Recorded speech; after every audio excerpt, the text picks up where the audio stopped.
Prodigy on another great episode of Smack Talk TV, the most controversial podcast that people love to hate. And man, we got some topics today. The last time we were on here, me and JoJo discussed how we're not sure what the next thing we're going to talk about is going to be, and how we gotta kind of play it by ear.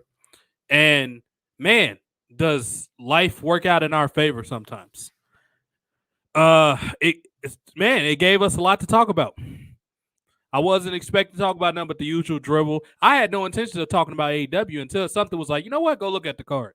I went to look at the card and had some matches that came off as I'm like, oh man, that's not bad. A lot of scores to be settled, a lot of stakes. See, a large problem with AEW is a lot of the times their matches just don't have any stakes. They have no stakes. They're just, put this toy against this toy. In Tony Khan's mind, his wrestlers are action figures. In his mind, that's what he is. He's the complete opposite of Vince McMahon. And in some ways, that's a good thing. In a lot of ways, it's not a good thing. Because, you got $11 billion and you got, 3 to 4 times more money than Vince McMahon, probably like 8, 9 times.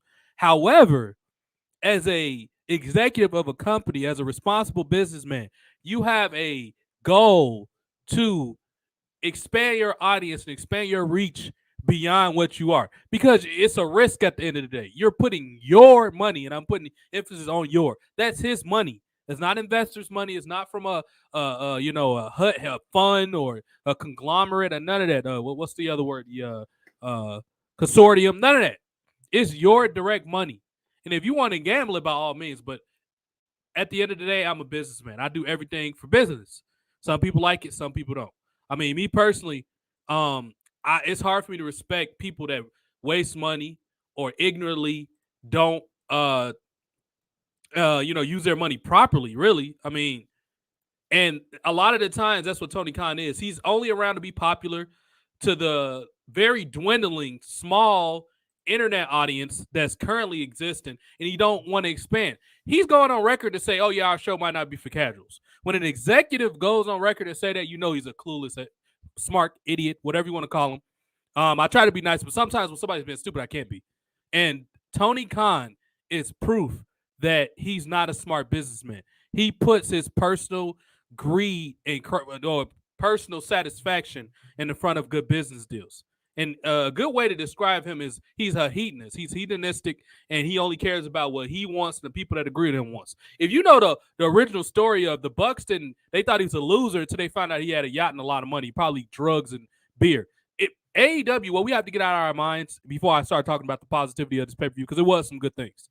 What we have to get out of our minds with AEW, they're not this cookie-cutter company that people think they are, where everybody's friends, everybody's supportive. No. They have cattiness amongst the women's. They have pettiness amongst the men. If the last couple of months haven't proved that, I have some bad news for you, Wade Barrett. So I have some bad news for you.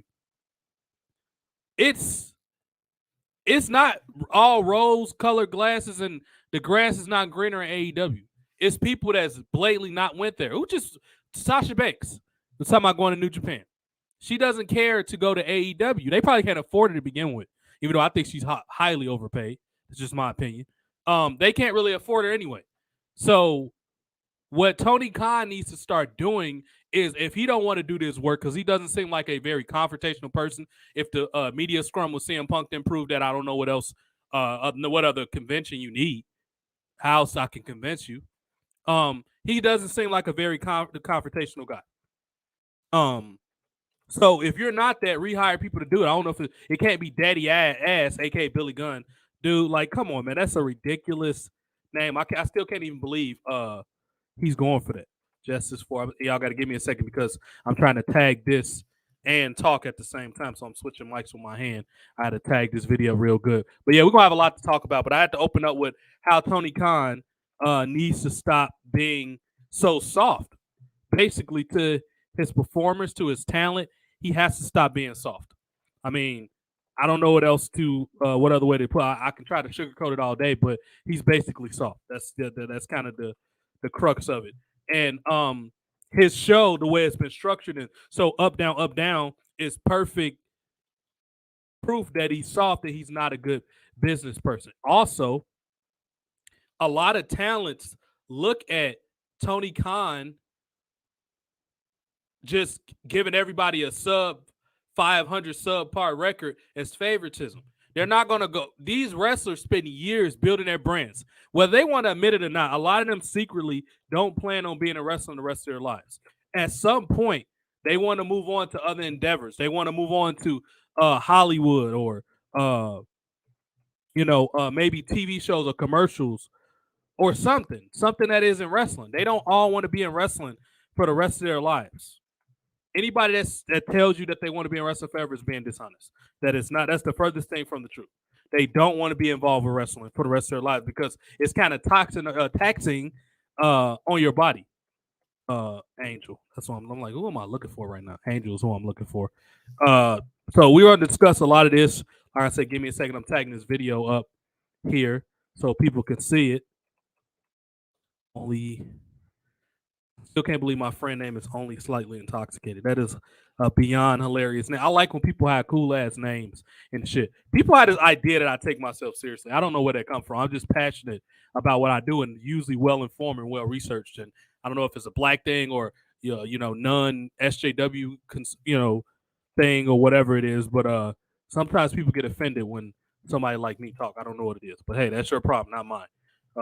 Just watch the damn show, have an opinion, I watch it. I don't really know what to tell you. So, yeah, that's kind of what's going on. We're going to dive deep, and I mean deep.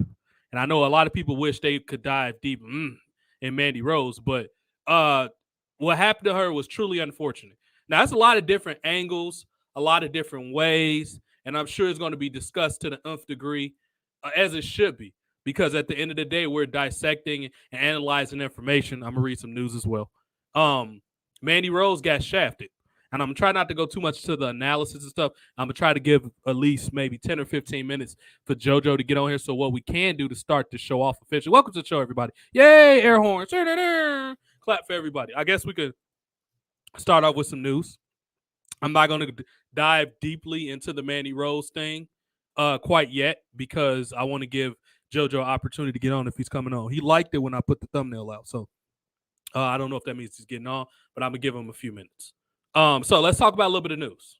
So the first thing that's glared out to me was Miro was talking about why he was on not on TV. Speaking of AEW, and I think it's weird that Miro hasn't been on TV because he's not a homegrown, but a name that came from WWE that people could make money with. He should be a world champion. He got a bad start with the whole.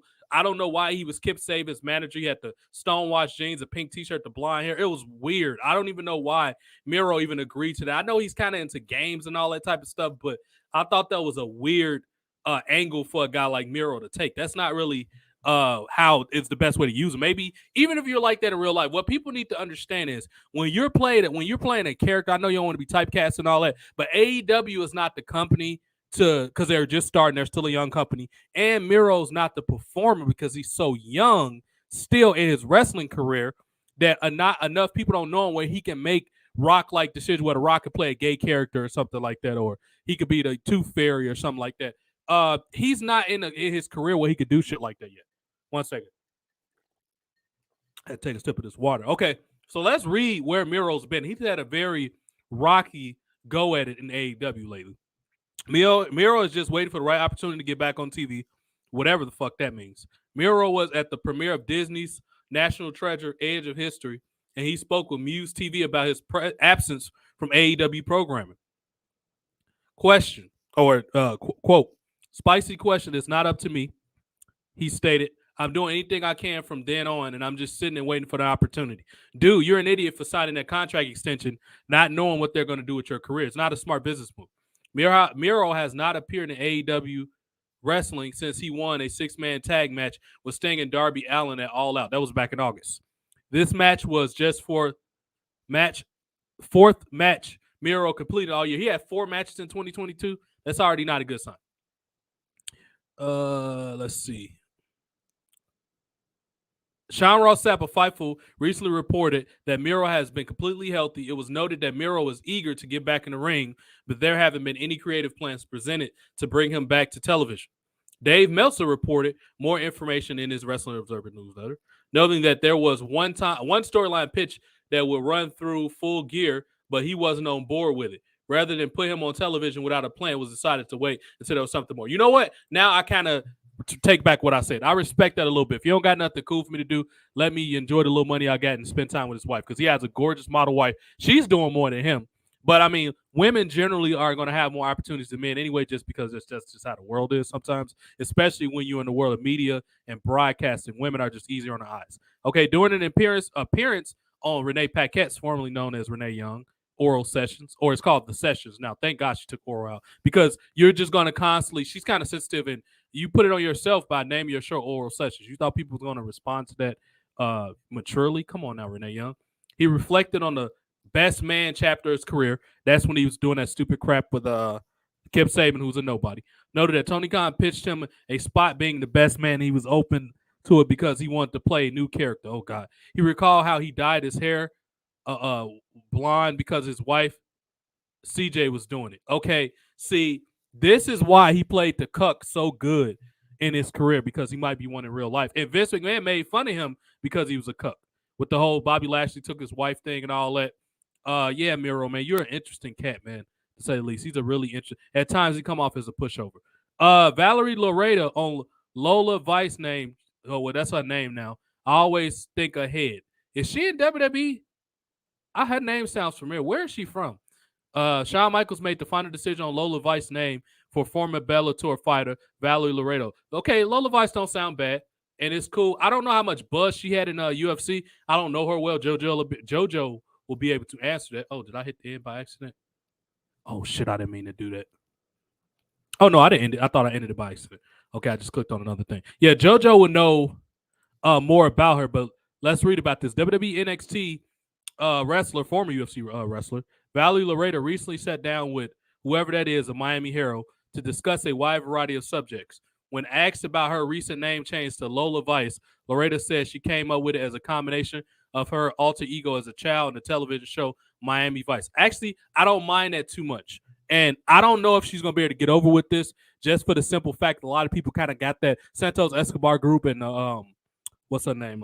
Zelina Vega kind of already got the what's that, the kind of the cartel thing going down, and it seems like that's kind of in a similar vein. Now maybe you merge these two together, or maybe a smart thing to do with her is make her the manager of Los Lotharios. I think that's what they're going by now. Carrillo and Hector Garza, not Hector Garza, what's his name? Hector Garza's son. He works for WWE. I can't think of his name right now. His name's Garza though. Angel Garza.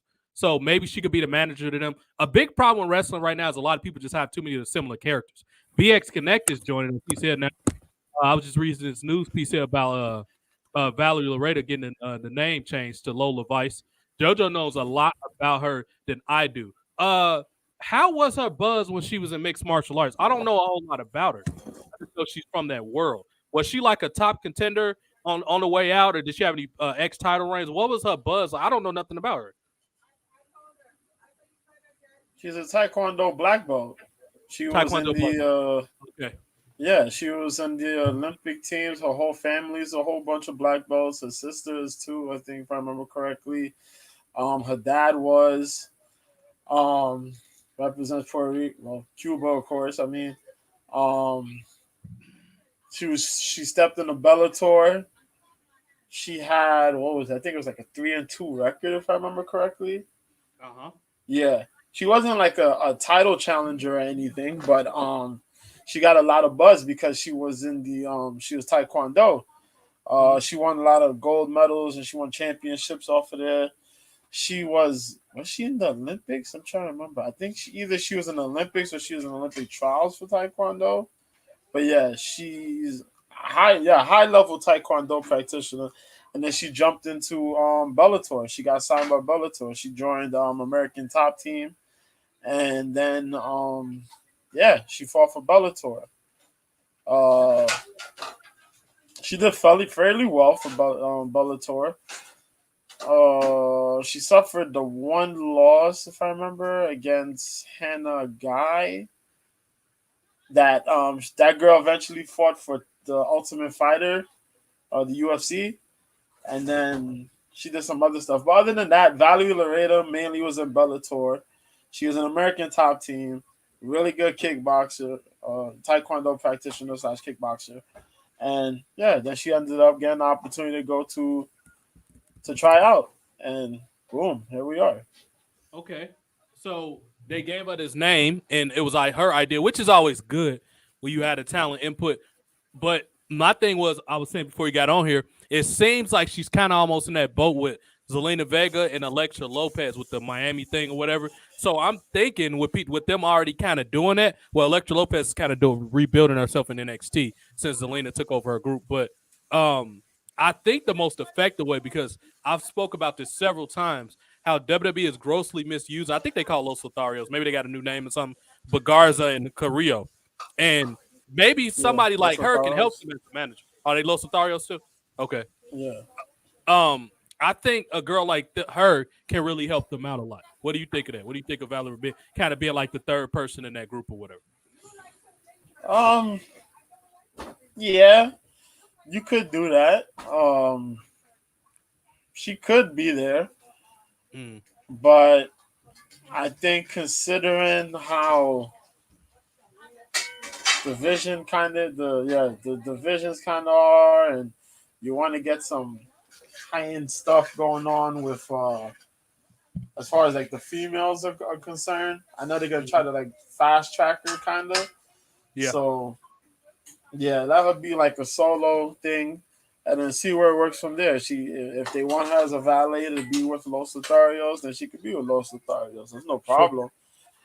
But yeah, for now, let her be that that Individual progress. single. Just watch the progress. Yeah, watch the progress and see where it goes from Sure. there.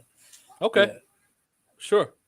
Diamond Dallas Page working on a scripted, theatrical version of the Resurrection of Jake the Snake Robert, the documentary he put out himself. Apparently, it was pretty successful. Good for Jake Roberts. I don't know what's been going on lately. Every time I hear him, it sounds like he's been gargling glass. I don't know what the hell he's got going on, but hopefully he's healthy.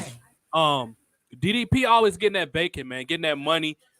Big ups to him, man. Only I just don't like your punk ass stepson Cody Rhodes. But other than that, DDP, man, stay on that hustle and get all that good stuff you got going on. He's always a very philanthropic type guy. He's always giving cameras and stuff to people that need them. I mean, Mark Madden think he's kind of pretentious or whatever. Mark Madden, you're pretentious too, dude. What are you talking about? Even though I like Mark Madden, but he's the only person I know that speaks badly about DDP. But other than that, DDP, I didn't even realize that he provided AEW cameras a couple times for stuff that they were shooting. So good for DDP for always getting that bag. I don't got no problem with that. Zicky Dice, man. Hopefully you get to AEW or something soon, man. I see he got a little blurb on here. New Japan Pro Wrestling confirms cheering crowds will return at Wrestle Kingdom 17. I have no one. Oh, Yeah. go ahead. I'm guessing Yeah, that they means talked people are that. actually clapping.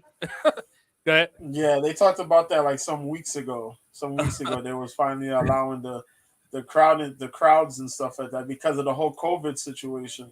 Ah, Um, yeah, so that's what it was. They didn't want nobody to ooh and ah and do all that yeah. and spread germs. That's the Ah, whole thing that they were concerned with. That's okay. why. Gotcha. That was the only Okay. reason why they didn't want that to happen. So that was it pretty much. Okay. So they were really like serious, strict on that whole thing, on the whole COVID situation. That's why Yeah. they cut that down by a lot. But now they said, okay, cool, we'll play it. So they Because decided to let that happen again. Yeah. Because I know Asia's been on a decent little lockdown, especially in China. They're over there like arresting people and shit. I'm like, holy shit, it's real in China right now.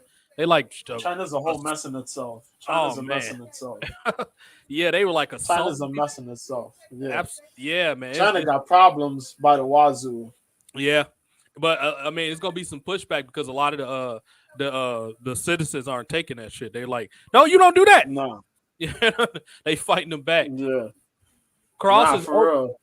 Yeah, they are. I mean, I've seen some stuff come up on Twitter and stuff. Those people are fighting back. A lot of them might start coming over here if they're allowed to.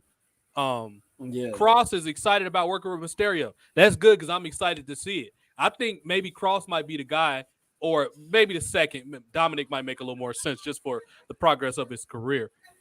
This might be a good final last opponent because Cross to me has that movie villain. He comes off as like a DC Batman villain. He's got that feel to him. Yeah. And Rey Mysterio's obviously a superhero. You could think of it almost like Spider-Man versus a supervillain, even though Spider-Man's, Marvel, but still. This is a comic book rivalry.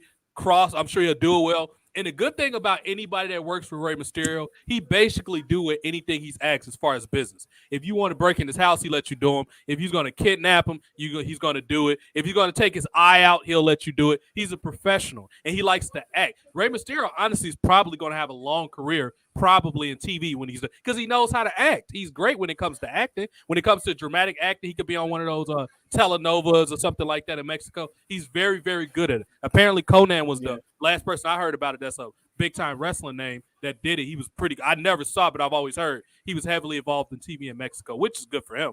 But Mysterio, yeah, him and his wife are probably going to have a nice little run when it comes to TV when he's done with wrestling. 2023 might be Ray's last year. If he wrestles at WrestleMania, if he retires at WrestleMania in Hollywood, that'd be perfect because Rey Mysterio's from San Diego. Jason, oh man, we got Brandon P. Hard to trick.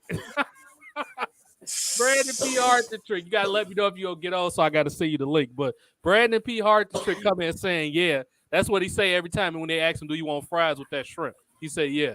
But that's Cross Mysterio should be great. Saraya believes there's space for AEW Women's Tag Team Champions, probably because they got enough bodies. We'll see. WWE's having a hard time managing two women's division. Maybe AEW can, maybe they won't. We'll see. They definitely got the bodies for it, though.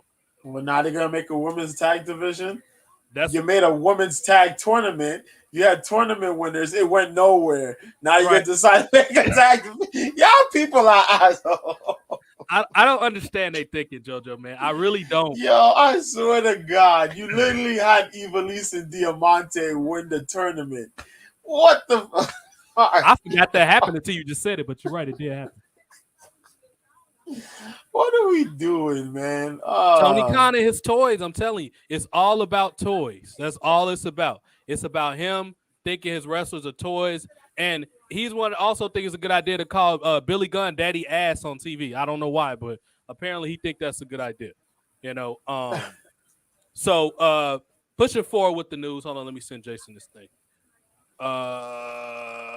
Where's Jason at? Right here. Okay. I don't know why I just sent them Valley Laredo. That's what I copied and pasted less.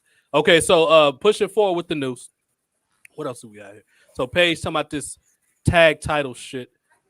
LA Knight, I've never been in business to be a background guy. Good. He knows his worth. He's not like this idiot Brian Cage, which you're going to talk about him in a minute because he wrestled at Winter is Coming, which I enjoyed what I saw from it. But, yeah, he's not a guy like Brian Cage who's going to get himself in good shape just to get beat up by cruiserweights. So, speaking of which, let's transition and get right into AEW Winter is Coming. They had Sting on the poster, and I don't even know if Sting was there because I only watched the YouTube clips. But he wasn't advertised to wrestle. Did Sting he's there rehabbing. Oh, he's there rehabbing. He's still out, so he didn't wrestle. He was out. Okay. Because I know they had him on a poster. He was like right in the center of the poster. I don't know if they made that poster prior to Sting getting hurt or whatever the case may be. But I don't know, man. That's his event. That's his event, pretty much. All right. Did we have remember because he came out Winter is Coming? Yeah. Who was it? It's Sting. Yeah. Yeah. We had that it revolves around him pretty much. Yeah. Okay. Yeah, because when he first came out, he had the snow and shit. Yeah. And then we was like, they talking about Winter is Coming still in June. I remember that was a joke for a while. But Winter is Coming. You know what? Not bad overall from what I've seen. Of course, you know, the usual fundamental stuff that they need to work on. Punches. And one thing that really bothered me in the Ricky Starks and MJF match, which on paper sounds like a great match, which it was okay. I like the story better than the actual match. But when MJF came off the rope and stumped on his arm and Ricky Starks sold it literally for 2 seconds and went back to doing like power lift up move, I'm like, dude, you couldn't just sell it for Ricky Starks is one of the smarter wrestlers, and I don't know what happened, but he didn't sell long enough, and that bothered me just a tad bit. But let me bring up this card here. I had it up for a minute. Let me bring it back up. They had some pretty decent matches. Jericho wrestled a match. I guess we'll start there because that was one of the more lesser-known surprise matches. Jericho wrestled this young kid, and it looked like for a while Jericho built it up well, like, can this kid beat me and all that stuff? And I think he did beat him, actually. Jericho, who was that kid that Jericho was going against? I don't know anything about him. Who was he, JoJo? What the hell that guy's name was again? I think it was something with a J. I'm about to bring it up in a second. Action. Oh, Action Andretti. There you go. Action Andretti. That was his name. Mhm. I have no clue who this guy is, but I'm gonna do my due diligence to see if I can find him on YouTube. But yeah, I have no clue who this guy was. And this kid wrestled. It He wasn't had bad. a hell of a moves list. Yeah. Um, yeah, he had some really good moves. He looked the part, but like you know what I mean. He looked like he had like some little racetrack type hands, whatever. So I was like, oh, this guy, he looked the part. Like, okay, he's gonna be something. But then it's like, okay, he's probably like the one of the local talent, Yeah. local wrestling talent from there. But I was like, yo, he looks, you know what I mean? But oh, he's probably gonna lose to Jericho. But when they let him get his offense in, I was like, oh, we got a match. This ain't just a jobber type match Right. Right. going Right. It was on gonna be here. competitive. Yeah. Yeah, it got competitive. So I was like, It, what? it was like when Barry Horowitz beat Skip when he beat Chris Candido and patted himself on the back in the midnight. It was kind of like that. Something like that. Yeah, Yeah. something like that. Yeah. Yeah, a little bit. Yeah, a little bit like that. And Lord Because the behold, match this guy really, it was promoted as Jericho just showing up. They didn't give no details. Yeah, Jericho was Jericho's showing next. up, Yeah. and he was just having a regular match. Like he was gonna let off some steam after losing at Death Mhm. before. I mean, at Final Battle against Claudio Castagnoli, and Yeah. then instead Jericho hit him with the Code Breaker. You know what I mean? He hit him with a couple other moves there. Guy kicked out the Code Breaker. Like what? Yeah. Then he got his offense. He had a sweet dive out the ring. He hit a couple good moves, top rope moves, whatnot. But then he got the surprise pin on Jericho. They count 1, 2, 3, and it's like, what? And I'm like, holy shit! I should have knew he was gonna beat him when he stack pinned him. He gripped both of Jericho legs. He stack pinned Yeah, him. You I know. must say, Yeah. wow. You know what? I It was wasn't bad. surprised by that. But then, yeah, and then they talked about it and they said like Jericho found him. Suppose what the story is that Jericho had seen some of his work and he liked them. Yeah. So he told Tony to sign him and let him get a shot. Yeah. So I said, wow. I Jericho's was been like, this really kid could giving be going lately. places. He's been really Jericho's giving. Yeah. He because put Jericho, over Cesaro. Go ahead. he put up because he's there. He's in the spot where he needs to be right now. So he's gonna do all that. He's the Yeah. company guy right now. So Mhm. he's gonna do all that because he's sitting right where he needs to be in AEW All as I the advise guy. All I advise Jericho to do is please pick better names for your factions, bro. Because Jericho's circle of friends, first of all, sounds gay, and secondly, is not a good sounding name, dude. Inner Circle is already pushing it. It's kind of, I get what you're going for, but it's not like y'all came out in black suits and y'all was like these intimidating VIP people. Like that sounds better for something like that. Y'all just came out as like a motley crew of dudes. Like the only person that ever came out dressed up was goddamn Jake Hager, and he was the least intimidating person. He had the flooding pants on, the goofy ass Hitler haircut. Like, where were you going for, dude? Then you got these Mexican dudes. Well, one of them's Puerto Rican. You got these Hispanic cats in this group, and it's like, what's the connection between y'all? I don't get it. Other than Jericho was like, yeah, I kind of like these dudes. Like, of course as it went along, it developed. You got more. By the time they had that Stadium Stampede match, they was a much more well-rounded character, and you kind of got what they're going for. But when it started off, it was kind of goofy. So Jericho, please pick better names. Top of the card here, we had Death Triangle against the Elite. This is continuing a best of 7 series, right, Jericho? Not Jericho, JoJo. Yeah, I'm JoJo Jericho. JoJo Jericho. Come on, baby! Tell us about this Come match. on, baby. Hey, where's the mother? Right, exactly. What's the beef, son? This is one of the ones I didn't watch, but I can about imagine what it was. I'm sure it was exciting. You got the crowd hot. It opened the show as it should have. 14 minutes. Yeah. That's the 7 series. The series, what, this is match 4 or something? How was this match overall? I didn't watch. This is the only one I didn't watch. This was match 4, yes. It went over pretty well. They got a lot of their moves listed, and I was surprised it was short. That I was quite surprised it was shorter than the usual. But yeah, they got a lot of good. They got their offense, and of course, Kenny Omega looked pretty leaner than he usually was. He's gotten more fit. a little bit leaner. I'm starting to notice he's getting, but I think it's more better for him because he moved around real great. Um, the match went off good. They sold a injury to Nick Jackson. Nick Jackson did a moonsault, a flip outside, and he sold that he had an injury to his ankle. Um, they played along with it. I don't know if it was a real injury or not, but they did play along with it. He got pulled to the back.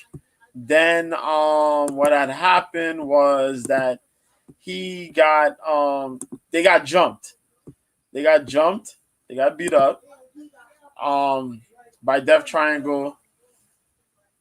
They kept playing it off, you know. Then eventually it was Kenny by himself while Matt was being up. So it was Kenny fighting these guys by himself. Then Matt got back in. Then Nick came back from backstage just when they was getting their rhythm. What was it? It was Nick Jackson fighting was it Nick? Yeah, Nick was fighting, I think it was it Pentagon? Yeah, either it was fighting Pentagon or Phoenix. But then they got the hammer again, and they used the hammer to hit Nick in the ankle, the hurt ankle, and then that's what they used to get the pin on him. So now the next match is going to be a no DQ match. But they use psychology. Ladies and gentlemen, there was psychology in there besides the flips. There's going to be a match coming up now. So they'll have the no DQ match. Who's up in this this league right now? It's 3-1 the Death Triangle. Death Triangle. Okay, 3-1. Okay, this should be an interesting comeback. You know, if the elite can some type of way to make comeback, and it's a good way to build doubt up because a lot of people's probably thinking, well, excuse me, the elite is going to dominate these dudes, and obviously that's not happening right now. It kind of reminds me on the very first episode of AEW when they lost to the Private Party, and nobody saw it coming. So to give Bucks credit, you can say a lot of bad things about the Young Bucks, but at times they know that people are like, oh no, they just expect us to dominate, so we might as well just shock them, which they did. So you got to give them credit. Kudos. I'll check it out because I expect it to be spot heavy, and I'm not really into that, but I'll check it out if you said it was good. Okay, let's go to the shortest match of the night, and I'm not sure what happened, or I don't know anything about none of these dudes. I'm just happy that it was short. 25 seconds. House of Black defeated the Factory, which I don't know anything about any of them. I know the people in House of Black. I don't know much about these. Well, we clown QT Marshall a little bit. Aaron Solo's a dude that dated Bailey, I think. I don't really know these cats other than that. 25 seconds, good. This is a Vince McMahon. Yeah, squash them. They're nobody. Squash their ass. That was it pretty much. These dudes got out there. They beat up everybody else. Oh, yeah, the big dude that kind of looked like a cross between Dr. Death, Steve Williams, and Bruiser Brody. He got in Julia Hart's face. Julia Hart hit him with the black mist. So he was rolling around. Then Brody King and Buddy Matthews, they jumped the other dudes, Solo, and who was it? I forget the other kid name. I'll tell you. I forgot the other kid, man. His name is Cole Carter. Is it Cole? Carter? Yeah, they jumped Cole Carter and somebody else that was with them. I forget his name. Nick Camarado or something. Not that's Nick Camarado's the dude I'm talking about. The Bruiser Brody looking Dr. Death Steve Williams looking guy. Oh, you mean the other guy, man? Aaron Solo? No, not Aaron Solo. I know he used to marry Lee Johnson. You talking about there you go, Lee Johnson. There you go, Lee Johnson.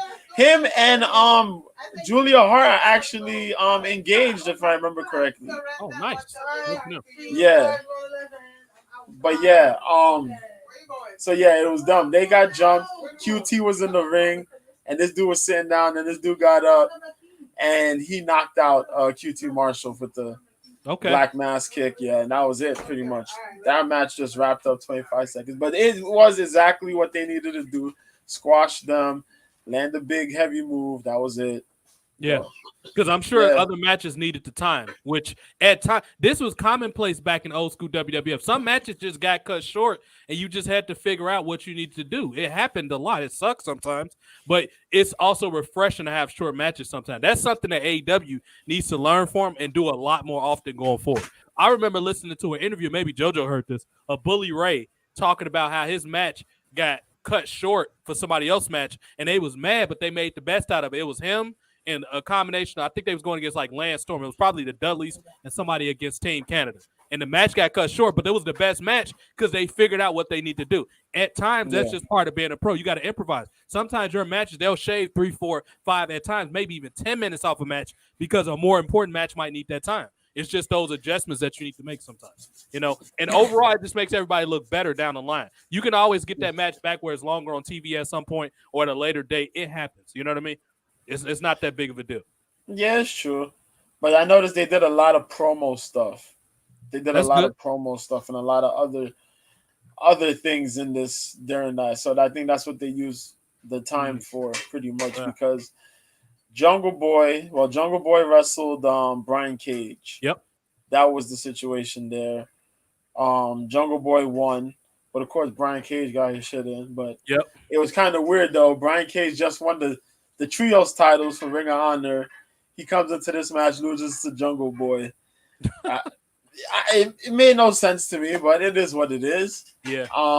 So Jungle Boy won.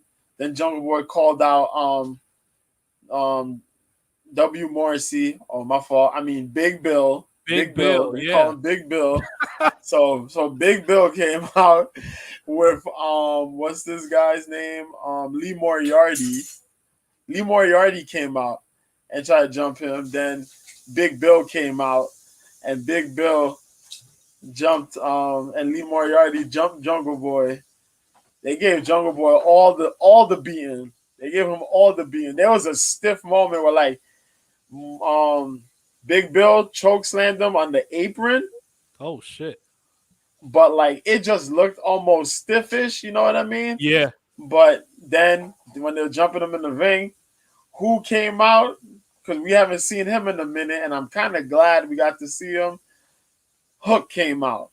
Nice. Hook came out. The crowd went crazy, but then these dudes cleared out the ring for Hook.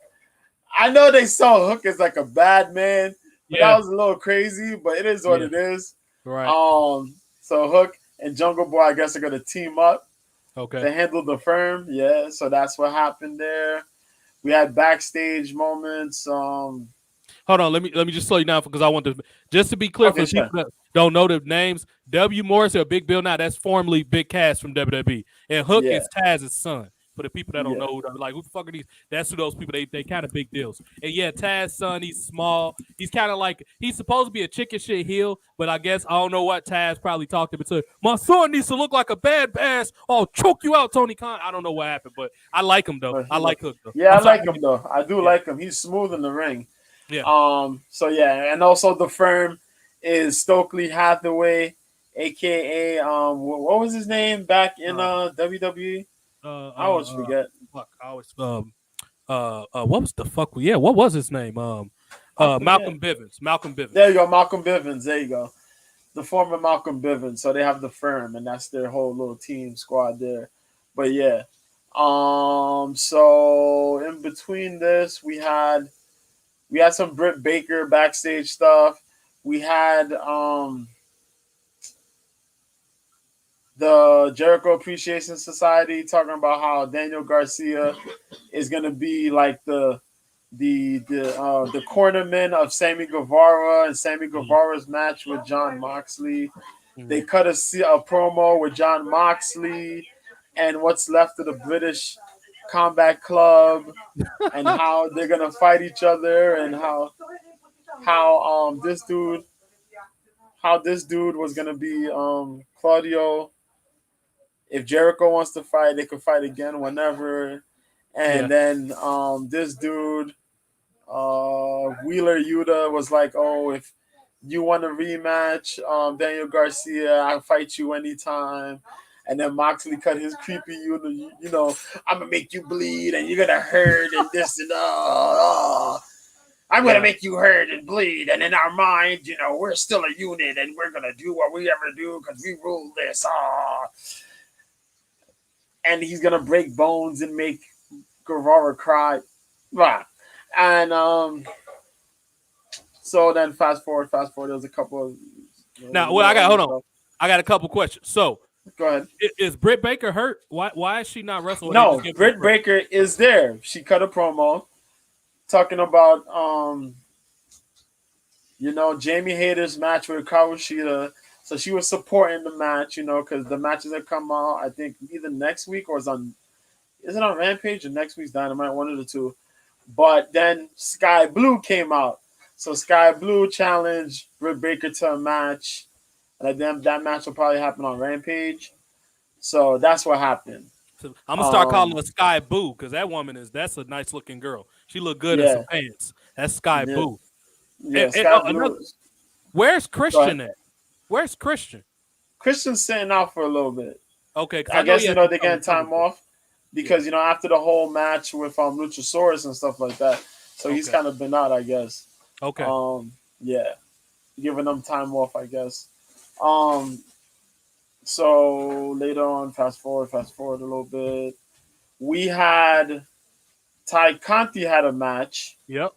She had a match against the returning Ruby Soho. Yep. And that match went as you would expect. They beat the shit out of each other. They were fighting. Yeah. Crowd didn't give much reaction to it.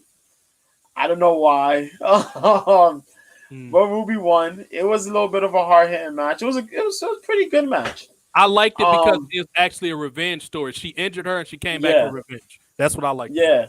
They were more hyped up, I guess, for Ruby's offense more than Ty's offense, which I kind of realized why. Ruby won. Anna Jay came out, jumped Ruby Soho. Mm-hmm. So they'll continue their feud. I'm trying to remember. Well, do you think the crowd is slut shaming? Well, they gonna call her Tay Melo now. I don't know if that's a marital last name or what, but do you think they slut shaming, or do you think the crowd got heat with her because of the way she got with Sammy Guevara? Do you think that's why they're kind of not buying into a match and stuff like that?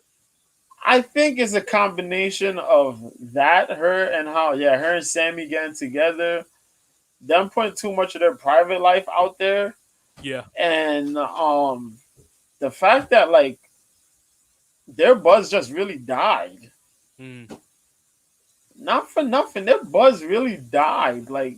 I think AEW needs to capitalize more off the fact that they're kind of like a Kardashian type couple where they just put people will y'all just go away, and they won't, and they get heat and they build their feuds around that. I think that'll save a lot of their mystique that you just said that it just died down. I think they need to be built up that type of way. It's almost like Miz and Maurice, where they brag about everything they do, and it starts feuds with other couples in AEW or other intergender tag teams. Well, I think that's the most effective way to use them. Yeah, I think so too. Also, the fact that Sammy Guevara got a vlog and he kind of addresses his problems on the vlog, then comes on the TV show as a heel, but doing the vlog stuff, he's this regular person, baby faces, you know what I mean? Yeah. He wants to be a good guy, but on the TV, he's a heel. And then he's like, oh, don't say these things. You can't be hurting each other's feelings. But then you go on the show and you're doing all this weird stuff to people backstage, and you're this and it kind of counter-reacts. You almost look like a hypocrite, Yeah. So then it's so then people pay attention to that, and they're like, well, this guy's a dick, you know what I mean? So screw him, whatever. It could be a mix of all that. So I think that's what it is. If anything, you should use the vlog to build up your storylines on TV. Yeah. I think so too. I think you should do it. Yeah, you should do that. Being the elite, they kind of did that, but Sammy doesn't quite do that. He should say, I got in his face because he's a pussy. He should say, I smacked him, because I'm better and you should be talking about me. I got the hottest woman. Everybody want her. That's why y'all mad at me. Yeah, I got in what's his name? Eddie Kingston's face. He's not worthy, so that's why I got. That's how you build up your character. Use the vlog for stuff like that. But he don't do that. When that happened, he was all like, "Well, it's all this negativity in the world, and we got to be more positive. We can't hurt people and hurt and this and that." And then it's like you went out there and you did what you did, and you said what you said, and then you're back. Yeah, it's kind of weird, but it's a disconnect. He's young. I just say he's young, and he's gonna learn as he grows into the business, and and all that. That's all I say. I look at it and say. And it's a lot to like about Sammy Guevara. He just needs to grow up. Yeah. It really is. It really is. Yep. And I really think he got to get out the shadow of that Jericho Appreciation Society stuff and just be his own person. That too. Yeah. But So you had that. I'm trying to think what else was there. MJF, Ricky. Well, besides the main event, I swear I'm missing something. Oh yeah, I said the build between Hikaru Shida and Jamie Hayter is happening. Yeah, that match is gonna happen. There's something else that happened. I'm trying to remember. Let me see real quickly if I can bring it up. I mentioned Moxley wanting to fight. Was it Daniel? He was going to fight the Appreciation Society. He also has his beef with Hangman Page. That thing too. Yeah. Okay. Please end that, y'all. Please. Push that away. In between, you had the build with the MJF and Ricky Starks match.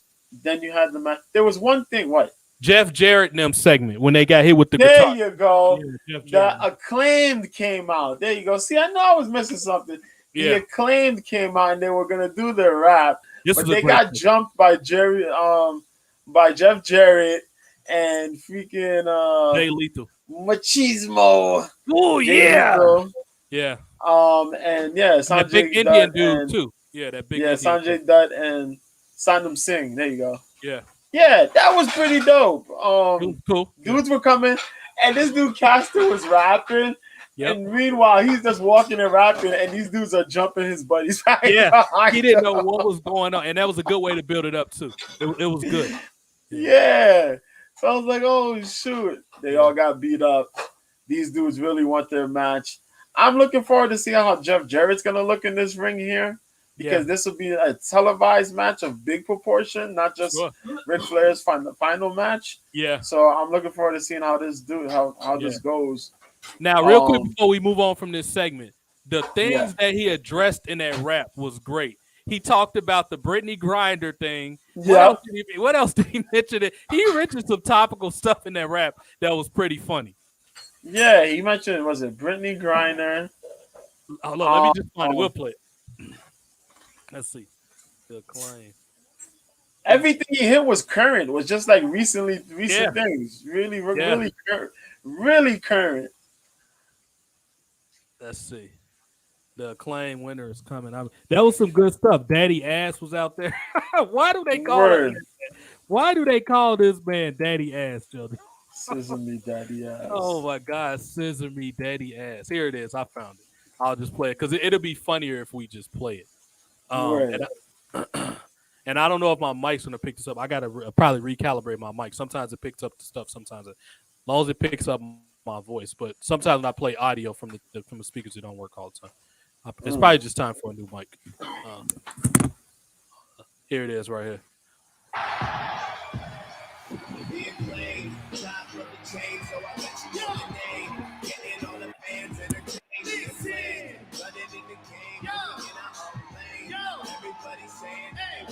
Acclaimed in the house if you need a reminder. We brought the belts back like Brittany Griner.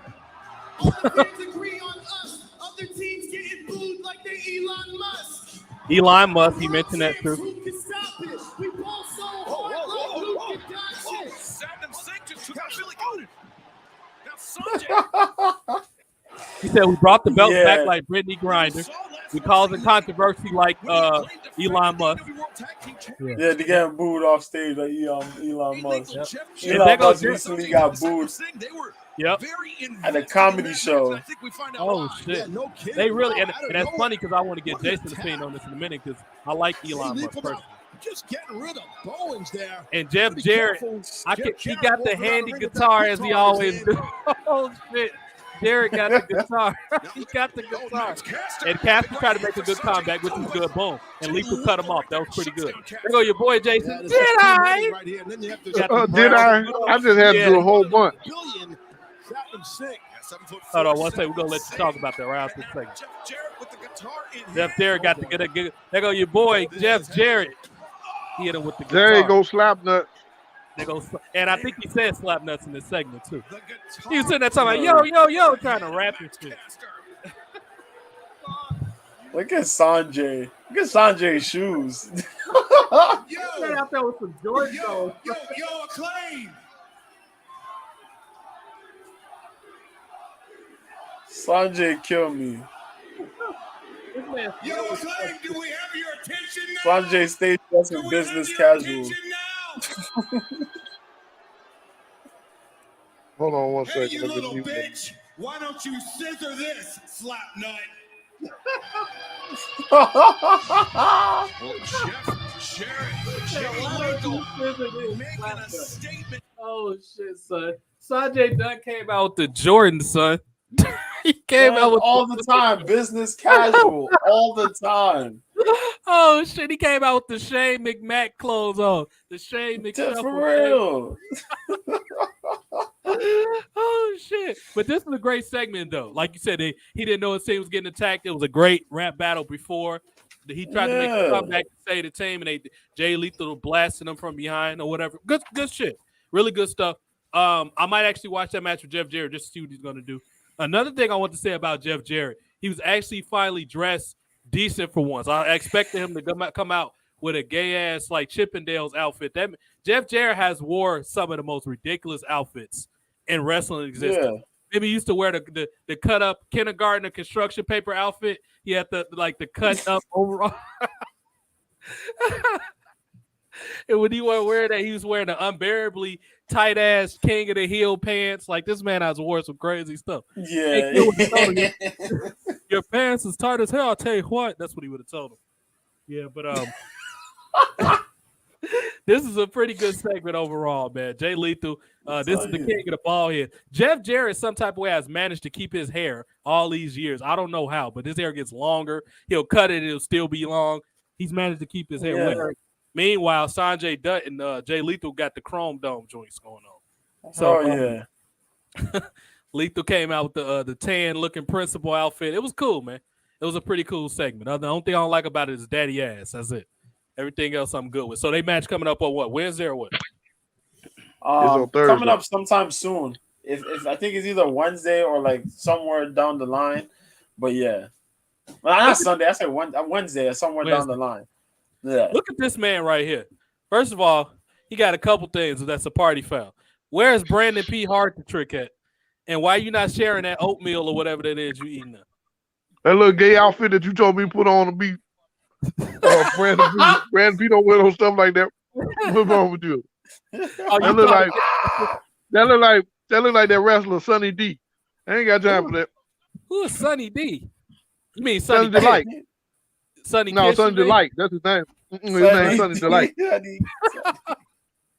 Hey, get out Sonny Kiss. Sonny Kiss is talented. I like that dude. Word, man. No, I ain't saying he ain't talented. He good, but He would I wouldn't swirl. wrestle him. You would wrestle? Yeah, he would it swirled all in there. It's just like Well, you could have improvised. You could have put the Curran White shit on. You could have put the Chavo Curran White. You could have had the hot ass. We got to get him a Lacoste shirt. You got to give him a Lacoste shirt. A Lacoste shirt and a sweater.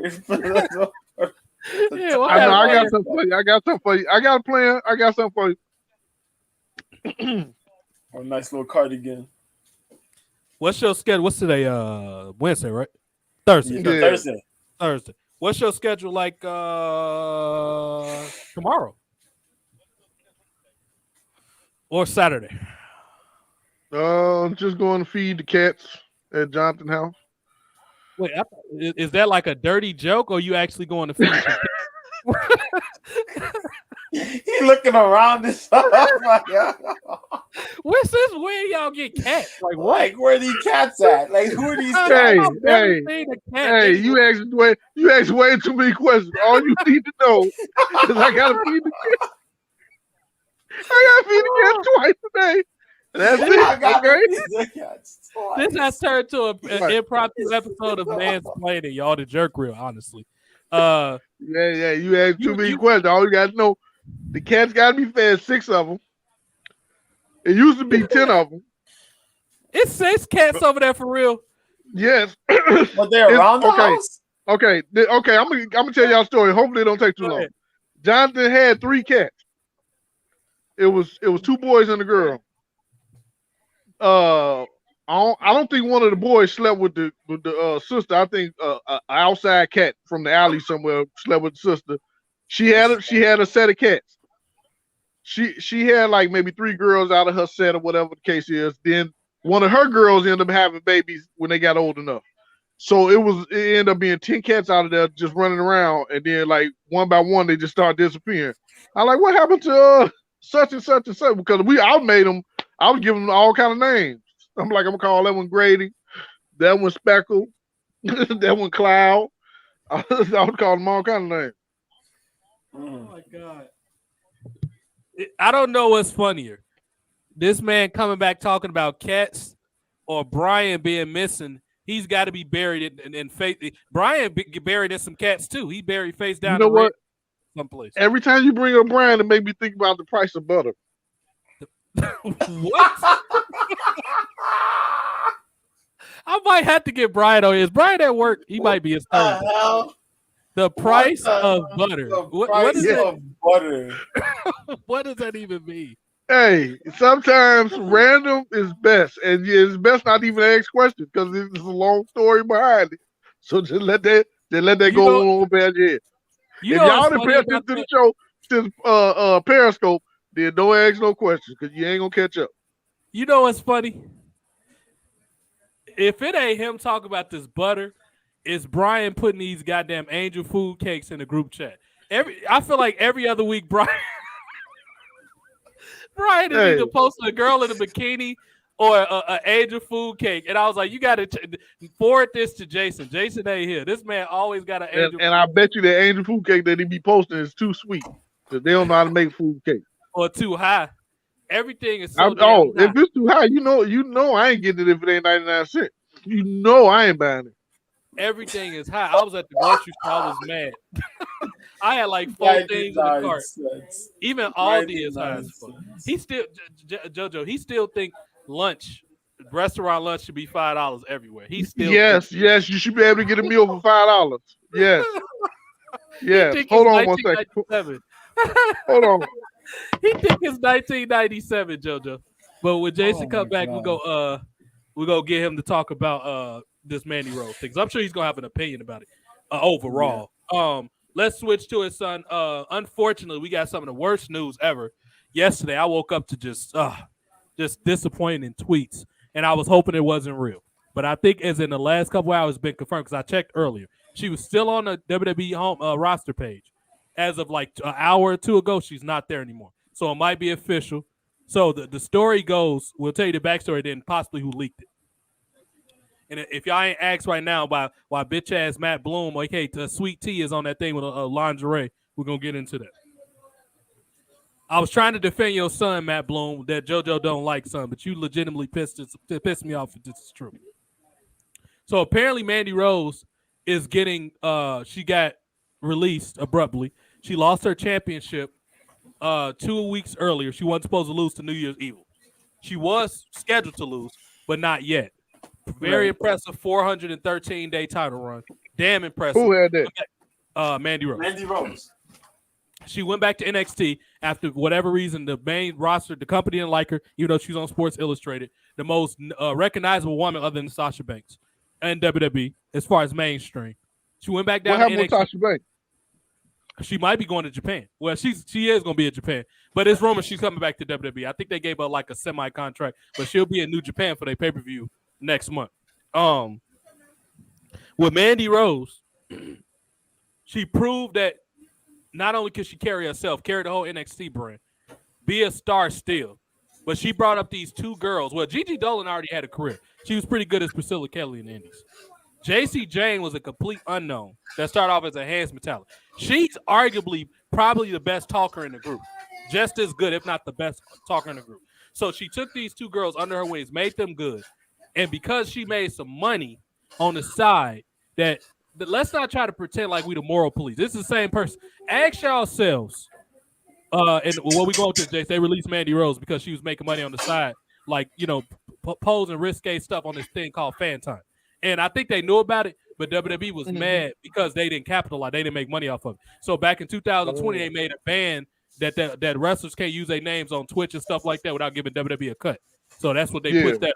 So that's what all this is kind of going to circle back to. But man, nobody said anything, and I love Saraya. Paige is good.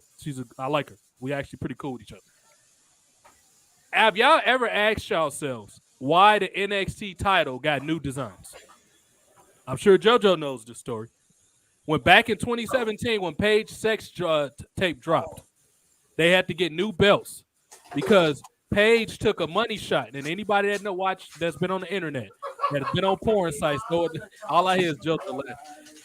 Everybody know what a money shot is. She took a money shot on the women's her version. She wasn't the champion at the time, but when you win the belt, even if you're champ, they let you keep the replica. You can take it to your house. So she took a cum shot on the belt, basically. And that's why WWE changed the look of the NXT title. It wasn't because they want to freshen up the look. If that was the case, they would have changed those ugly-ass tag team titles a long time ago. So they changed it because of that. So we got that. We got that WWE has always sexualized Mandy Rose. Even though she wanted to. She's cool with it. This woman on her 1-year anniversary came out in an outfit with her booty cheeks falling out, just jiggling all over the place. Jason, did you see that picture with Mandy Rose when she had that one piece on? No, I didn't see that one. She had on a black one piece, and it'll take JoJo. JoJo saw it because we covered it that day. She lit her butt cheeks was hanging out of them clothes. She did not care. She's wore several outfits like that. So obviously she's down with the real. That's the swirl I'm down with. She's down with that swirl. So can you imagine Brandon P. Hart, the chick? He would have busted his shorts if he would have saw that, JoJo. Oh my God, the malarkey. That's what he would have said. He would have saw that. He said, "Yeah, popping pickles." But so. They made money off women being playboy. They had all these women that had sex tapes. Paige is probably the biggest example of this. And they pick and choose. It's been male wrestlers that's been naked with belts wrapped around them, which I don't want to see that. But I'm sure it's probably women. Maybe Jason want to see it. I don't know. Maybe no. Brian with the butter want to see it. But it's been a lot of new people. They had a whole, and some of it I forgot until I was scrolling through the timeline. I forgot a lot of this stuff happened. But Enzo had a segment when he got locked at the locker room. He was naked. Didn't they have a segment like that, JoJo, when Enzo got locked out? He was naked or something like that? Yeah. On Raw? Yeah. JoJo must have went to get the word to Mother Beef. He sounded like I'll give you a little bit. Okay.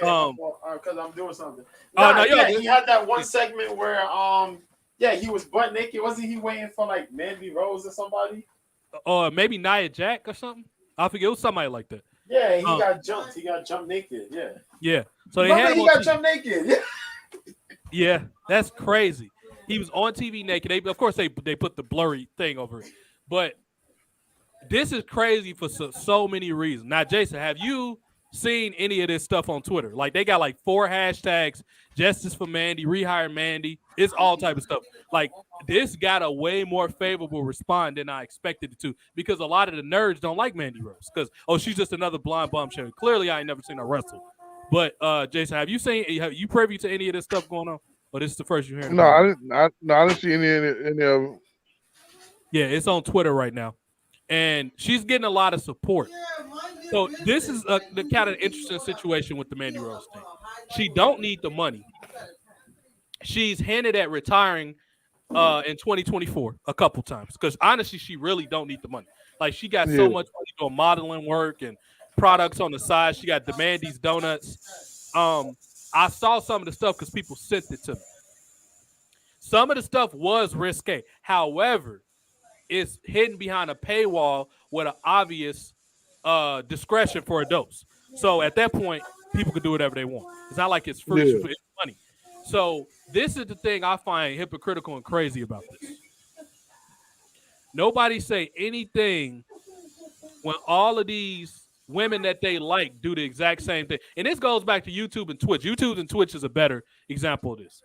When my channel got flagged back in November for some bullcrap, they said Scarlett was naked in one of the pictures I used on my thumbnail. If you look closely, she clearly had a bikini on. If you really looked, you would have saw it.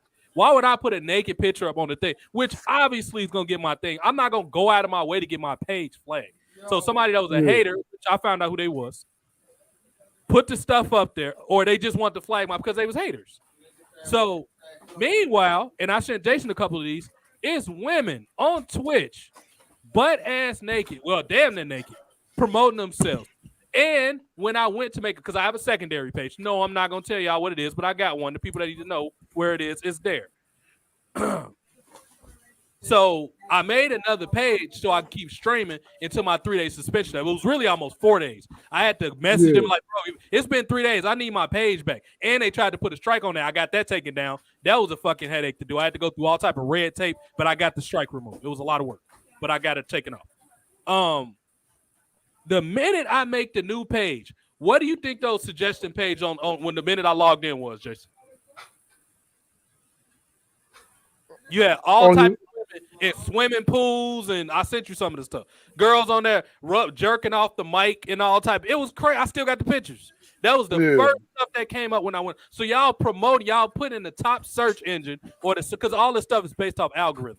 Y'all put in the top part of the thing salacious stuff. So y'all promote it, but when the cucks say something about it, y'all try to act like y'all moral police. This is the biggest part that angered me about all this. You get to pick and choose when somebody breaking the rules. I don't like all that type of stuff. If it's going to be a rule, it should apply to everybody. Don't wait.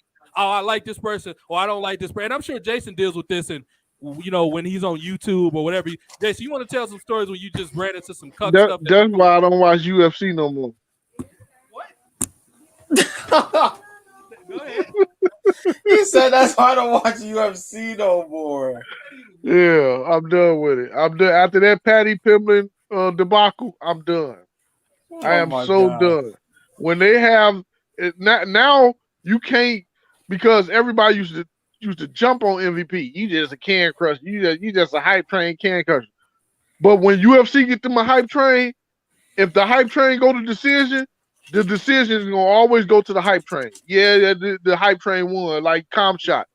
He did not beat Gilbert Burns, and Patty Pimblin didn't beat Jared Gordon.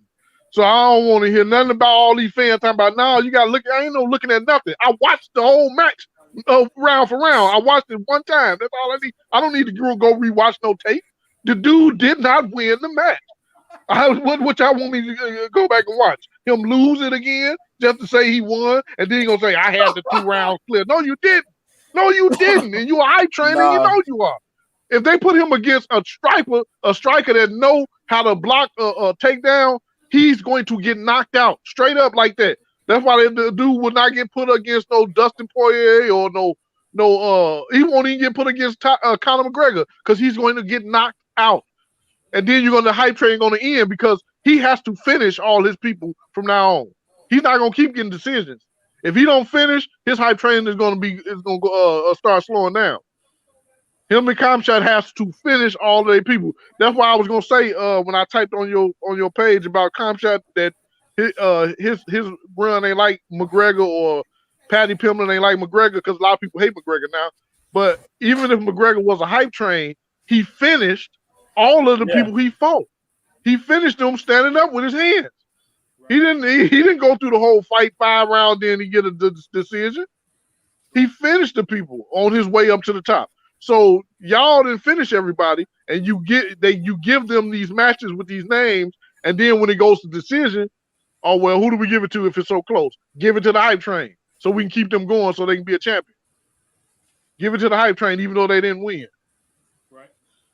But that Patty Pimblin fight was not close. The Gilbert Burns fight might have been closer than what I'm saying, but the Patty Pimblin fight, it was so obvious that he lost that fight, and they gave it to him anyway. The judges gave it to him anyway. Now, when you say he lost as far as points, like what do you mean? Like he got more damage done to him. What do you mean? It was obvious he lost. He didn't win in the grappling, even though they thought that he was gonna have that over Gordon, and he definitely wasn't hitting him on the stand up. He kept his chin out there. He kept getting popped, even though Gordon didn't knock him out, but he kept getting hit in the face. He was just tagging him. Then he ragdolled him at the end, tried to put a submission on him, and they did not give it to Gordon. They gave it to Pimblin because he got a little train going. So they're like, we can't stop his train from going. He didn't get finished. So keep it going. And I understand that from a business standpoint, that's what they're trying to do. But just like that little jumping in line when they kept doing that to Leon Edwards, that making people jump in line so they can sell a pay-per-view, I don't like that. That type of stuff makes me not want to watch it. I don't like that type of stuff. If your hype train is a hype, then let them go on their hype. Let them finish people. Let them really win these fights and get all the way up there. That's all. That's all I'm saying. If they that good. I think JoJo basically came on here and said the same thing. He didn't go as detailed. He said, but he said Patty Pimblett wasn't supposed to win that match. I remember when we covered that a week or two ago. He said that. Yeah. I even watched this YouTuber go in on Patty Pimblett. Now he didn't go in like I went on him because he's still a fan of him, and he gonna say, he gonna try to give him a little. You know how people try to give him a little pat on the back, but I'm like, dude, if that was my video. He the guy I know. If I going in on him, going in on him. Fan or not, I'm going in all the way up. Yeah. He didn't win that. Because we watched it, and we watched it, and I said it too. I said, wow. Go ahead. I was about to ask you, did you see that one video that they got on YouTube where Joe Rogan reaction was like, he didn't win? Yeah, like the way he looked I watched it when they showed the corner. When they showed the both of them at the corner, each corner, Rogan looked like what, and everybody was looking, and now the judge that had the crazy scorecard, Doug Crosby, he's under investigation. He's under investigation right now. Yep. You know what? He's under because his scorecard was out of line, was out of whack. You know, it was crazy. Yeah. And a lot of people, and not even just us as fans, but other MMA fighters and other journalists looked at that fight and said, bro, how did he win? Right. Yeah. How did Patty win? Right. And that's what I was saying. I didn't want to like prolong the conversation that I had with TJ today about it. But yeah, it was pretty much like, yo, what the hell? Look, yo, from the first round, Patty kept getting hit. He outstruck. He did land more than Jared, but he also took a lot more than Jared. Right. Yeah. Strikes. And he kept getting hit with the left hook. I tweeted it during the fights. I said, yo, if Jared Gordon had a good follow-up, Patty would have been knocked the hell out. Right. And I was saying it while we were watching the fights on Saturday. I said, yo, if this dude, Jared Gordon, just had a powerful follow-up, Patty Pimblett would be asleep. Yeah. Yeah? Because Patty got no defense. He walks right into punches. That's crazy. That shit is ridiculous. He gets rocked. He gets dropped at the beginning of every fight. He gets dropped. I'm surprised he didn't get dropped in this fight, the way Jared Gordon was landing left hooks. Yeah. But yeah, that's how it went. Everybody had it mainly for Patty Pimblett.